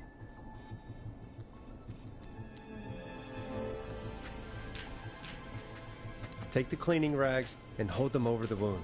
I really hope these are clean. Here we go. I'm sorry, Jason. It's secure. I'm putting pressure on his stomach again. Oh, I'm starting to think we might make it. Forrest, can I have a word? Casey, I'm gonna have a quick word with Peggy. Keep putting that pressure on and let us know when the bleeding is under control. You're doing great. But what if something happens? We'll still be here. Just shout if you need anything, and we'll be there. I promise. Okay. I'll wait. Jason, please be okay. What's up, Peggy? We can't stay on the line with her all night. Dawn is still out there. What if other people need us? You're right. She's probably on her way to her next target right now. Exactly. And you heard the nurse. We need someone there with training who can stabilize him. He's got to get to the hospital somehow. Any suggestions, Peggy? I might. A little before you started working here, KFAM did a mandatory first aid training course. Me and Karen missed it because we were away on a producer getaway. You skipped it, didn't you? Never mind. So, how does KFAM's first aid course help us? Casey said they're at 25 Nancy Drive, right? Yeah? Why? They put up a bunch of cheap houses around there about 10 years ago. So a bunch of people here at the station live around there. Do you think any of them could help Casey and Jason? Probably, but I don't know who lives there. And since I missed the training day, I don't know who knows first aid. Could you call them and ask? I don't know everybody's numbers. I've only ever called Karen. Everybody's personnel info is probably in Reggie's office. Got it. I'll look through their files in Reggie's office. It's a life or death situation. I'm sure they won't mind. Right. But there are a couple of problems with that. Go on. It's sensitive information, so Reggie probably locked it in his safe. Great. Great. Do you have any idea what the combo for the safe could be? Not a clue. Reggie's a serial note-taker, though. Maybe something in his office will give it away. Right. There is something else. I'm not gonna like this, am I? Have you ever heard, "The future is floppy"? Peggy, what the hell are you talking about? I'm talking about floppy disks. Floppy disks are like these futuristic things that have information on them. You put them in a computer and they do something. Peggy, I know what a floppy disk is. Anyway, Reggie decided that the future is floppy and started phasing out our physical records and replacing them with these floppy disks. I imagine it's the same for our personnel files. That's good to know. Since we haven't heard anything from Casey, I'm guessing Jason's okay for now. I'll check out Reggie's office and see what I can find.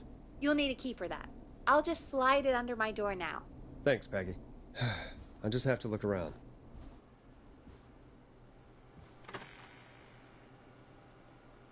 Good. I'll patch my mic down to the office, so you'll hear me over the intercom.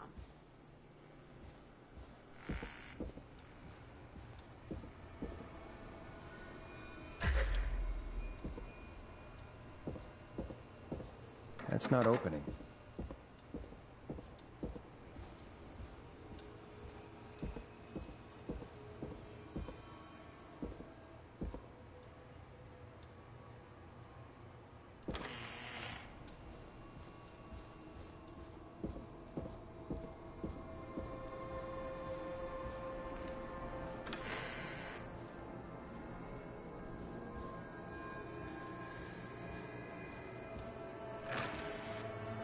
Looks like I need a 4-digit code.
Hey, Peggy, you there? Yeah, I'm here. Did you find what we need? I can't figure out how to get into this stupid safe. No worries. We still have a little time. Reggie writes almost everything down somewhere. I'd recommend you start reading. I'll have a look around. You're probably right. I'll let you know when I find something, or don't.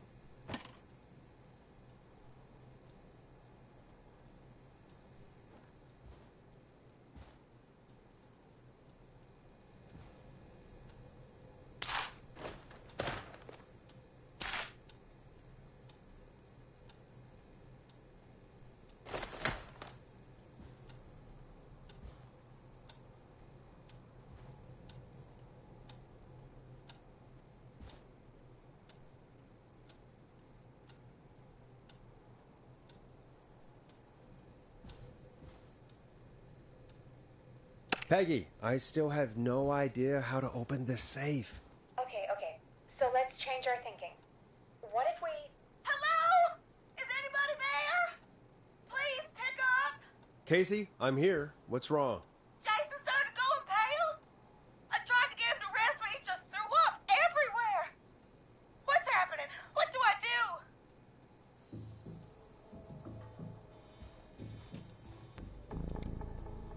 God, it sounds like he's going into shock. Casey, just stay calm. It's going to be okay. But the bleeding seemed to slow down. Did I mess up? Jason, I'm sorry. Casey, calm down. You've done everything right. I need you to listen to me, okay? For Jason. What did the nurse say to do about shock? Casey, I need you to elevate Jason's legs.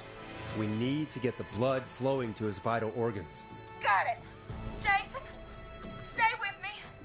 I'm just gonna move you. This might hurt. Okay. I propped his legs up on some boxes. I'm looking at my notes. We need to get Jason as warm and comfortable as possible. Do you have anything you could use nearby, Casey? Yeah. I still have some laundry next to me.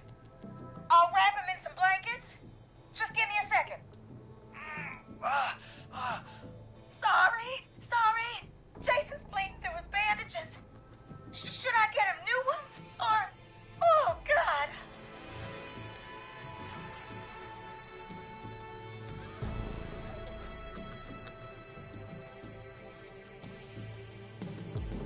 Don't remove the bandage. Apply another one on top of it. Do you still have something you can use? I've used the rest of the laundry to keep him warm, so... I'll use my jacket. I can always get a new one. I'll fix his bandage and get him warm. Hold on, please.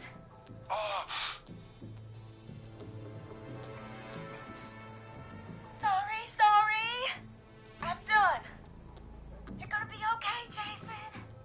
Just relax now, okay? Oh, he's scared. He's not doing well. Is he gonna... Casey, I need you to be strong for Jason. Sit with him and reassure him that everything's going to be okay. Okay? Okay. But please, I can't give him what he needs. Please, help. I can't lose him. Come on, Karen, pick up. Hello? Who is this? Oh, what time is it? Karen, it's Peggy. Something terrible has happened, and I need your help. Peggy? Oh. Did Reggie find out about our drinking sessions? What? No, somebody's been stabbed. He's at 25 Nancy Drive. There's no ambulances, and... Whoa, Peggy. You know I missed first aid training. I have no idea what to do. Please, Karen, you always know what to do. You're the best we were able to come up with. I really don't know about this. Karen... Okay, I'll do what I can. 25 Nancy Drive, right? Yes. Thank you, Karen. I really owe you one. You're looking for Jason and Casey. Thanks. I'll head over there now. We'll talk soon, okay? Good luck. Hello, Casey. Are you there? How are we doing? Bad. Jason seemed really weak, and then just started thrashing.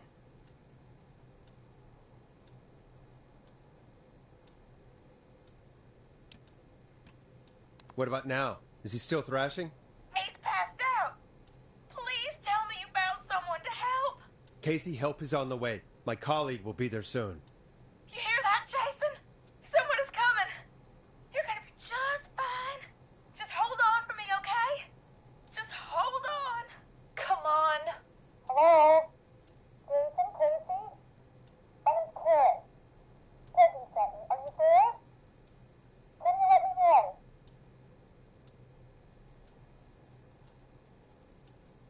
Oh boy. He's definitely been stabbed. I'm gonna need you here, Casey. It's gonna be all hands for this one. Okay. Forrest, we'll call you back later. I have to go now. Good luck, everyone. God, I hope he's gonna be all right. And with that, the show moves on. We're sending our best wishes to Jason. Well, after all that excitement, I think we could use some music. Come back upstairs when you're ready.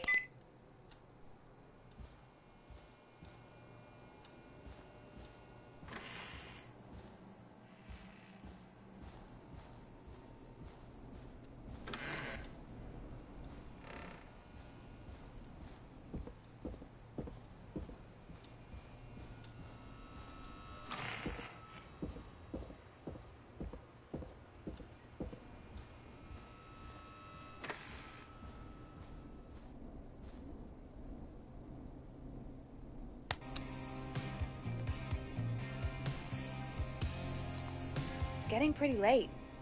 This might be your last break for the night, so try to enjoy it.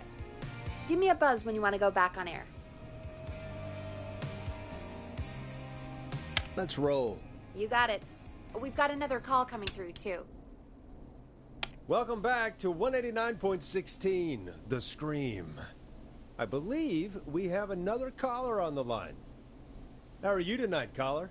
Forrest! It's me, Roller Ricky. Oh, and Maxie's here, too. Good to hear from you again. How are you both doing? Aw, we're good, man, thanks to you. You're like our guardian angel. That wouldn't be a bad look for you, Forrest. A little White Wing Halo number? Maybe something for the K-Fam Halloween party. All right, everyone, let's calm down. Ricky, I'm just glad we could help you and Maxie. Is there anything else we can help you with, Ricky? Actually, I think I have some info that might help you. Oh? What's that? You see, man, we went to Gallows High and played on the football team together. He was a gnarly offensive linesman, and I was our star wide receiver. Runner Ricky, they called me. All right, and what does that have to do with tonight? Well, because George, the guy who drowned, he was on our team, too. Keep talking. What happened? We had our first team party on the night he drowned. He seemed like such a good dude. Ricky, were you there when George drowned? No, man. Once the party turned, I beat feet out of there.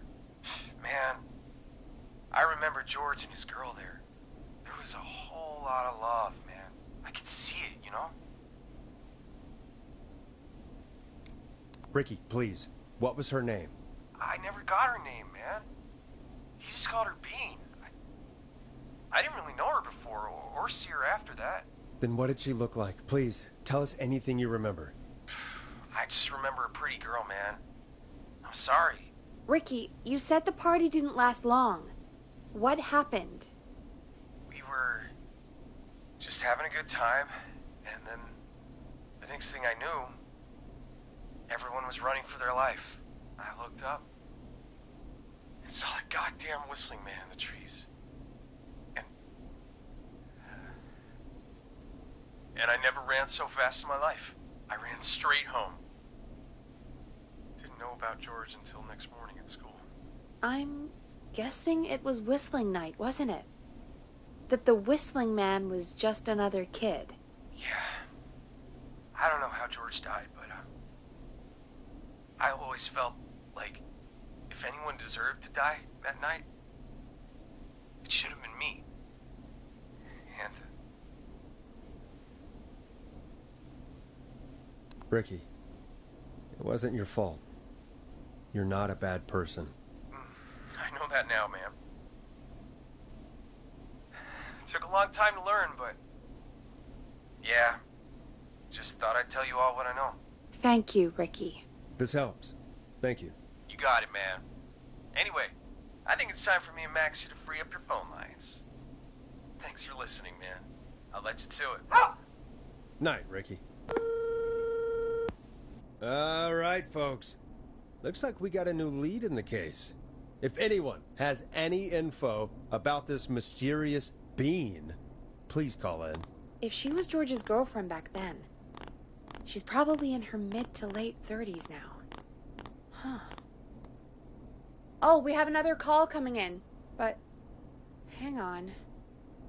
What's up, Peggy?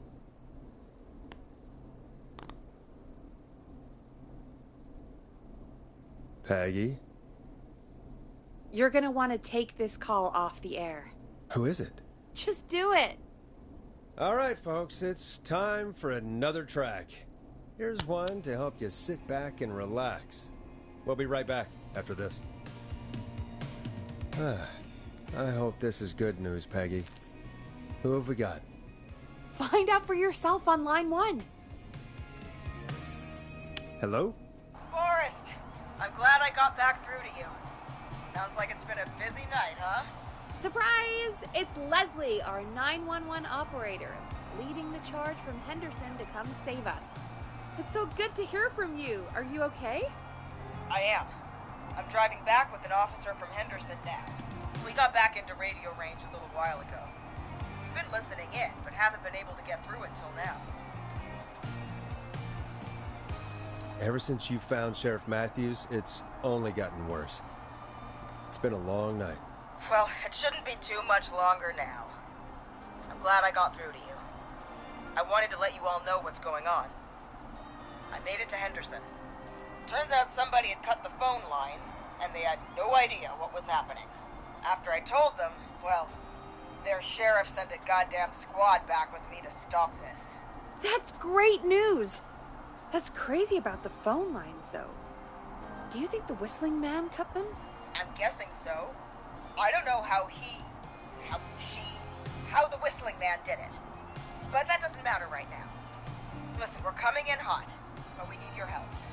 I know Gallows Creek isn't a big town, but if we don't know where the Whistling Man is, we can't get him. Her. That's where you come in. You can count on us. What do you need? It might be a long shot, but here goes. The Whistling Man already called up a few times. I bet she calls again. We're still a little ways out of town, so if she calls, stall her. Buy as much time as you can for us to get in. And while you're talking to her, try to figure out where she is. We'll be listening in, so once her location is known, we'll head straight there and end this nightmare. I'll do my best. I know you will. Heck, I can see the headlines now. Forrest Nash's interview of a lifetime. Anyway, I'll radio the other cars and tell them the plan is a go. Hopefully the next time I see you, it'll be with our killer behind bars. Take care now. We'll see you soon, Leslie. Oh, thank God. It sounds like this is almost over. We're nearly through this.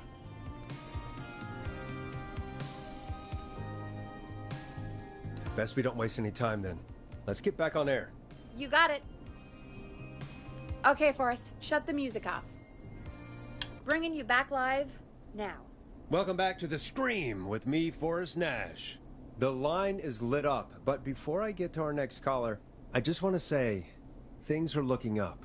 It's almost over. But for now, let's bring in our next caller. Evening, caller. This is Forrest Nash. Forrest? Casey, is that you? Are you all right? Forrest, it's Jason. What about Jason? Is he okay? He's gone. Oh, Jason. Your friend. They tried everything they could. They said he just lost too much blood. Casey, I'm so sorry. I can't believe he's gone. Could I have done more? You did everything you could have done. You both did. I'm sure Jason knows that. Thank you, Forrest. I really hope so. Hey, guys, I'm really sorry, but there's a call on the other line. I just need to make sure we don't have another situation brewing. It's all right, Peggy. I understand. Do what you need to do. Thank you, Casey. I'll be right back. Forrest? Yes, Casey? Before Jason passed out, I asked him who did this, and I think he knew who attacked him. Are you serious? Yeah. He said it had to do with a boy named George Barrow. It all keeps coming back to George Barrow. He said that George died during... God, what was it? Whistling night? Some kind of prank night. And that the person who stabbed him wanted revenge for George. Casey, are you absolutely sure this is what Jason said? Yeah, I think so. Jason still seemed with it when he was telling me. So I don't doubt what he said. Did you say Jason told you who the Whistling Man is? He did. He said it was a woman. They went to school together. Somebody called What? What happened? Are we still on air? No, we're not. Seems like the power is completely gone. How do we get it back on? I don't, oh, we can use the emergency generator down in the basement. Reggie picked it up a while ago in case we ever needed to do an emergency broadcast. An emergency broadcast? Emergency? You know, nuclear war, alien attack, broadcasting a serial killer's location to the cops so we can end this nightmare. Fair point! It's in the storage area, in the far back corner, up on the wall. You might have spotted it earlier when you were digging around for all those tapes. It'll have a big red button. Just press that. I'll see you when you're back.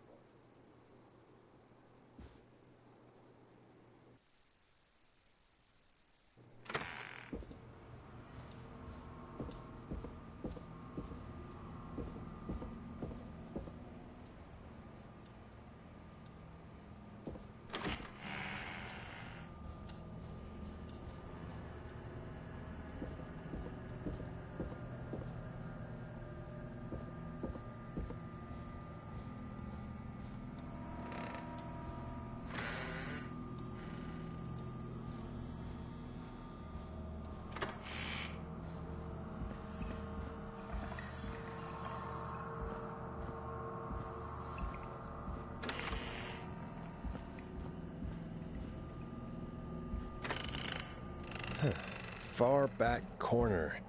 Why is this station so big?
That must be it. Boom! We've got power.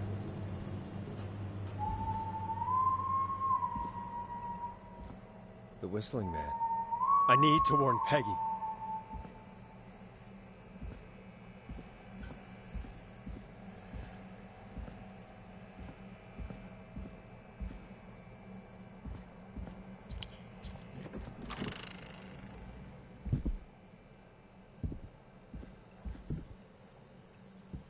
Peggy, are you there? Are you... Peggy? I need to get back upstairs.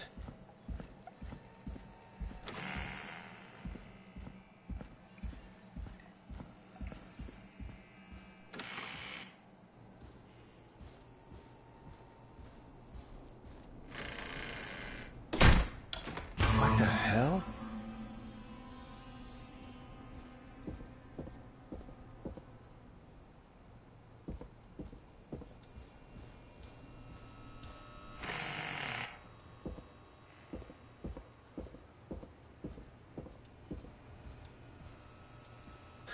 Oh no.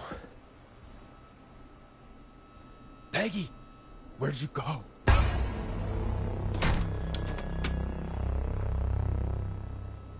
No way. This can't be happening.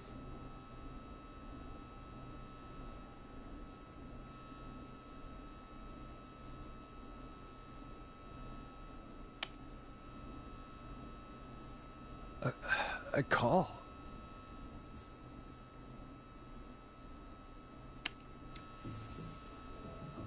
Where's Peggy, Don? Have some patience, Forrest. It's almost the end of the night. Almost the end of the show. But it's not over just yet. Got a little time still. So let's make the most of it.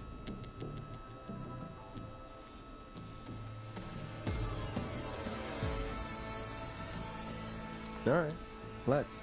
I'm happy to hear that. Huh? I thought we'd end tonight's Whistling Man special with a special guest.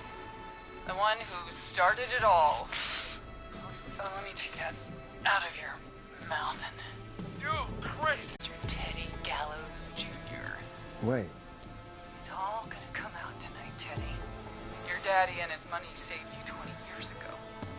But even if you crawled out of his coffin with all the money in the world... Wait, where the hell is Teddy? How are you talking to him if you're here with me? Because I'm not there with you, Forrest. I'm here with Teddy.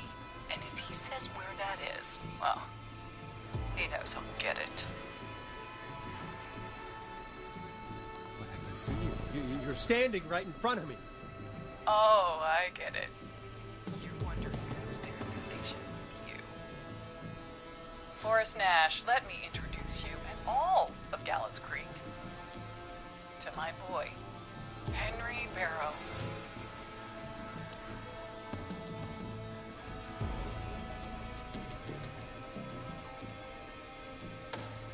Your son? You mean you... Wait, that he...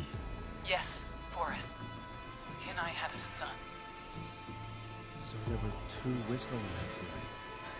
Of course! That explains how you were always able to get around town so quickly. And that's how you escaped the secret archives in the newspaper office. Don't think I've forgotten about that, Forrest. Locking my sweet boy away like an animal. And Murphy, he was right, wasn't he? He did fight a man. He did. I taught my boy to never run away from a fight. Hang on. Did you say Barrow? Then are you? Let me just get this mask off. Damn uncomfortable thing. No wonder Mooney went crazy wearing this. There we go. Marie Campbell? George's old girl. Oh, well, it sure has been years since I last saw her. Oh, God damn it.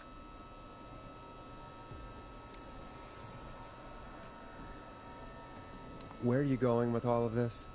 Everyone's gonna know now what Teddy did. He killed George that night. This night. 20 years ago. Listen to me. You... You're gonna talk when I talk to you. And not a moment before. Meanwhile, Forrest, I'm gonna give you the chance to talk. You're gonna help me reveal what really happened to George all those years ago. Okay, Marie. I'll do it. Good. Then let's talk about the night George was murdered. Murdered? Listen,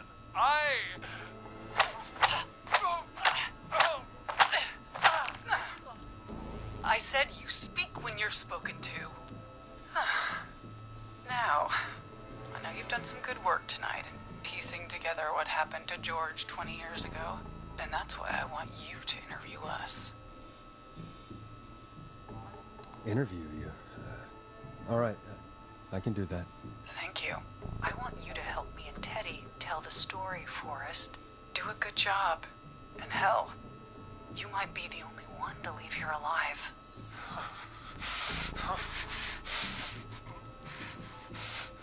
I need to drag this out. If I can buy Leslie time to get back to Gallows Creek, and if I can find out where Marie is, then this can end. Teddy, we'll start with you. Just, talk me through what happened that night. How did it start? how would I know? It was 20 years ago.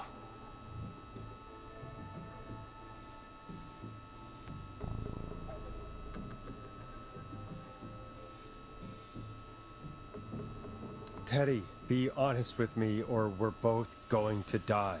Honest? Forrest, I'm trapped here with a psycho. Ow. What the hell? God damn it. Okay. Our first team party was coming up. And when I saw the date it was scheduled for, I had an idea for a way we could prank the new guys.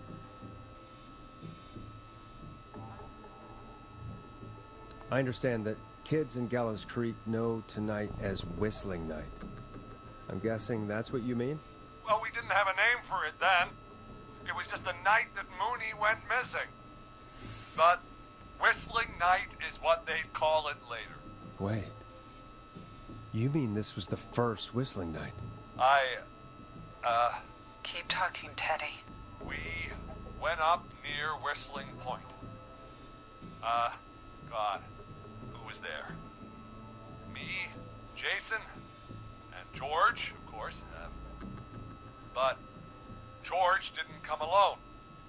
He brought Marie. And Roller Ricky. He was there too, wasn't he? Yes, Ricky was there too. Runner Ricky, our wide receiver. I helped him off the bottle, you know. Because I'm a decent man. Is that so? Yes, it is. He came apart one day. Some people do. He had some issues. Wasn't stable. I didn't want him to hurt his chances in life. So, I helped him keep himself together. You were afraid he would talk about that night, weren't you? Keep talking. About midway through the night, we put the prank into action. We looked up at the trees and saw Jason there. Bloody, like he'd just been stabbed. And the Whistling Man. Everyone screaming. George and I and Ricky, we got left behind. But Ricky was in on it too. I know he was. He and Teddy were as close as anybody. Teddy must have told him the plan. Did you ask Ricky if he knew or not? I didn't see any reason to. Why? Because Ricky phoned up earlier. He didn't know anything about it, Marie. What? He had no idea what was happening. He said he was as terrified as anybody. Isn't that right, Teddy? You didn't tell him, did you? Ricky never could keep his mouth shut. If we told him, he would have given everything away. But well, it doesn't matter. He didn't run his mouth enough to tell anybody about it afterwards. He's still guilty. It was just a stupid prank. How can you still say it was just a prank? Oh, come on. Oh, God damn it. You made George think Jason had been murdered. He thought his best friend was dead. And so tonight you stabbed him for real? It's the role he wanted to play. If I'd saved Jason, maybe I could have derailed her for a bit. Enough about him. Me and George took off running, but somehow we got separated in the woods. I ended up near the bottom of Whistling Point. And when I noticed George wasn't with me, I panicked. And then, I don't know how he snuck up on me, but the Whistling Man grabs me. I scream, and he starts laughing, telling me it's just a joke. I could stall for time here. How did you feel in that moment? I felt like nothing was real. I felt small and confused. And Who was under the mask, Marie? Who was the Whistling Man? there was Chuck. Chuck Brody. Laughing away. But then he stops. And he's looking up.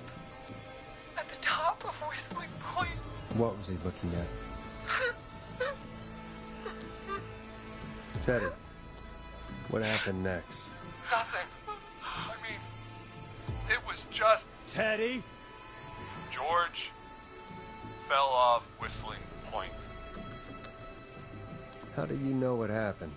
I saw it. You pushed him. You were up there. You were dressed as the Whistling Man too, and I didn't push him, god damn it! I just chased him up there, and he kept backing up.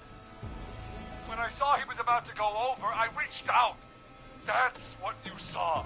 You liar. It's not my fault. He didn't know it was a joke. If he'd had any brains, he would have realized. Ugh. You bitch. No one's going to believe this. After all you did. If she's lying, why the cover-up? My future was at stake, Nash. You know what it's like. People like us are bred for bigger things. I'm going to be the mayor of this town, Forrest. And then governor. And then, who knows? What happened that night was tragic. It should never have happened. But it was a mistake. It was just a stupid joke gone wrong. So my father sent Clive out to clean it up. Why should a blip ruin my future? George was a blip? He wasn't a blip, Marie. His father covered it up from there. I searched for George's body all night, but Sandra found him the next morning while out jazz running. she found him in the river, but she lied about that to protect Teddy. She said something about her rent going up, unless she... Teddy, did your father own Sandra Sharp's dance studio? It's Gallows Creek, not Sharp Creek.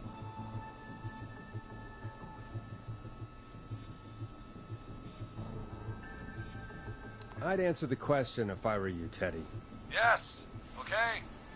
We own the most of the town. That's it, then. Your father was going to run her out of business, unless she lied and said she found him in the reservoir instead of the river. What my father did in his business dealings is nothing to do with me. The false reports. That's why you killed Sheriff Matthews, too, isn't it, Maria? Not just to get him out of the way, but... Everyone was in on it, Forrest. Even the coroner wrote a fake report. Said George was drinking. That he just got himself into trouble. And Fake report? I only heard the tapes. you'd be disgusted by it. For all it's worth, Virginia didn't have much of a choice. She had a sick sister whose treatments she couldn't afford. She played along with the gallows to save her sister's life. And her own. Even still, she should have told the truth. I did my part. I tried everything I could think of. I even went to the newspaper, but no. That coward killed the story. We'll take care of Maurice Russell later. You've been through hell, Marie. I'm sorry. You've got no idea. Never started. You shouldn't have pushed my George off the cliff. He should have been punished. But it's coming to a stop. At least for now. Here, where George and I first met, before he joined your football team, was right after he shot the winning throw. Wait a sec.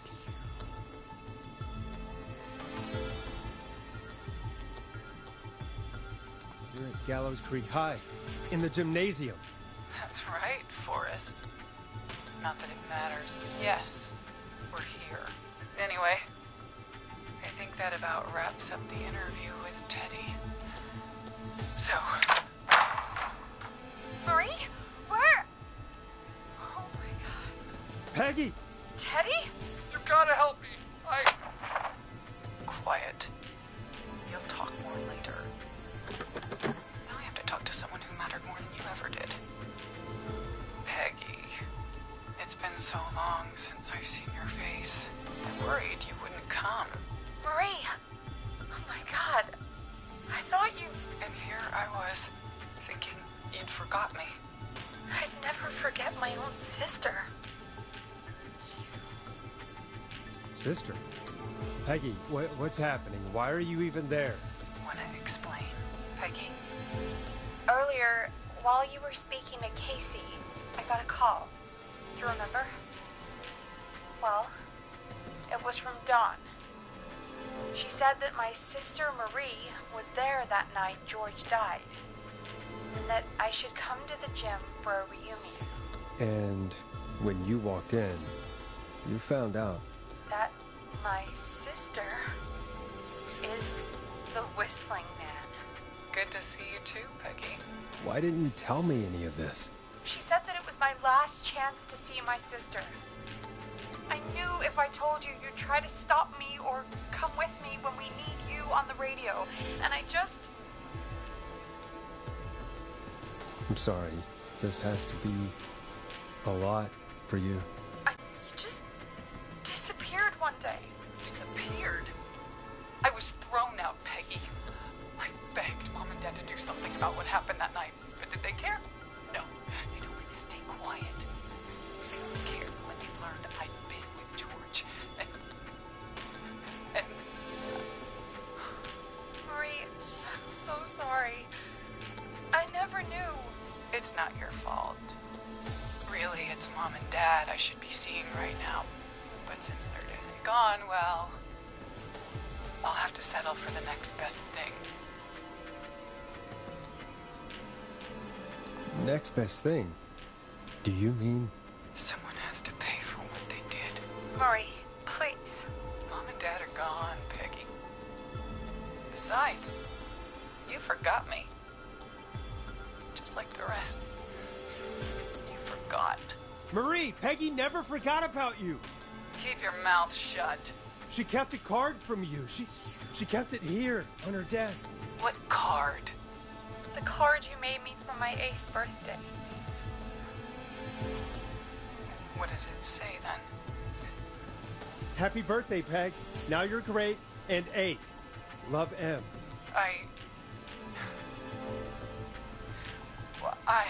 Henderson police! Freeze! No! Henry! Get out of there!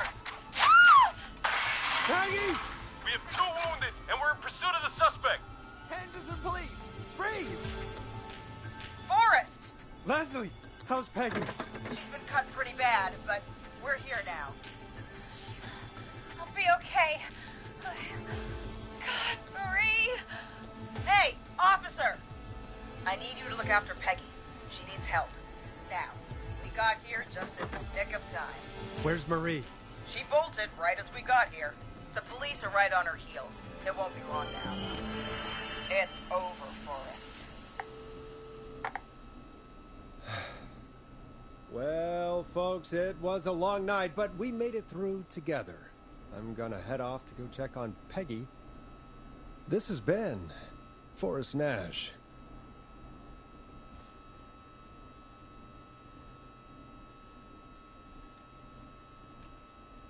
And it's been a scream.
It's a killer frequency.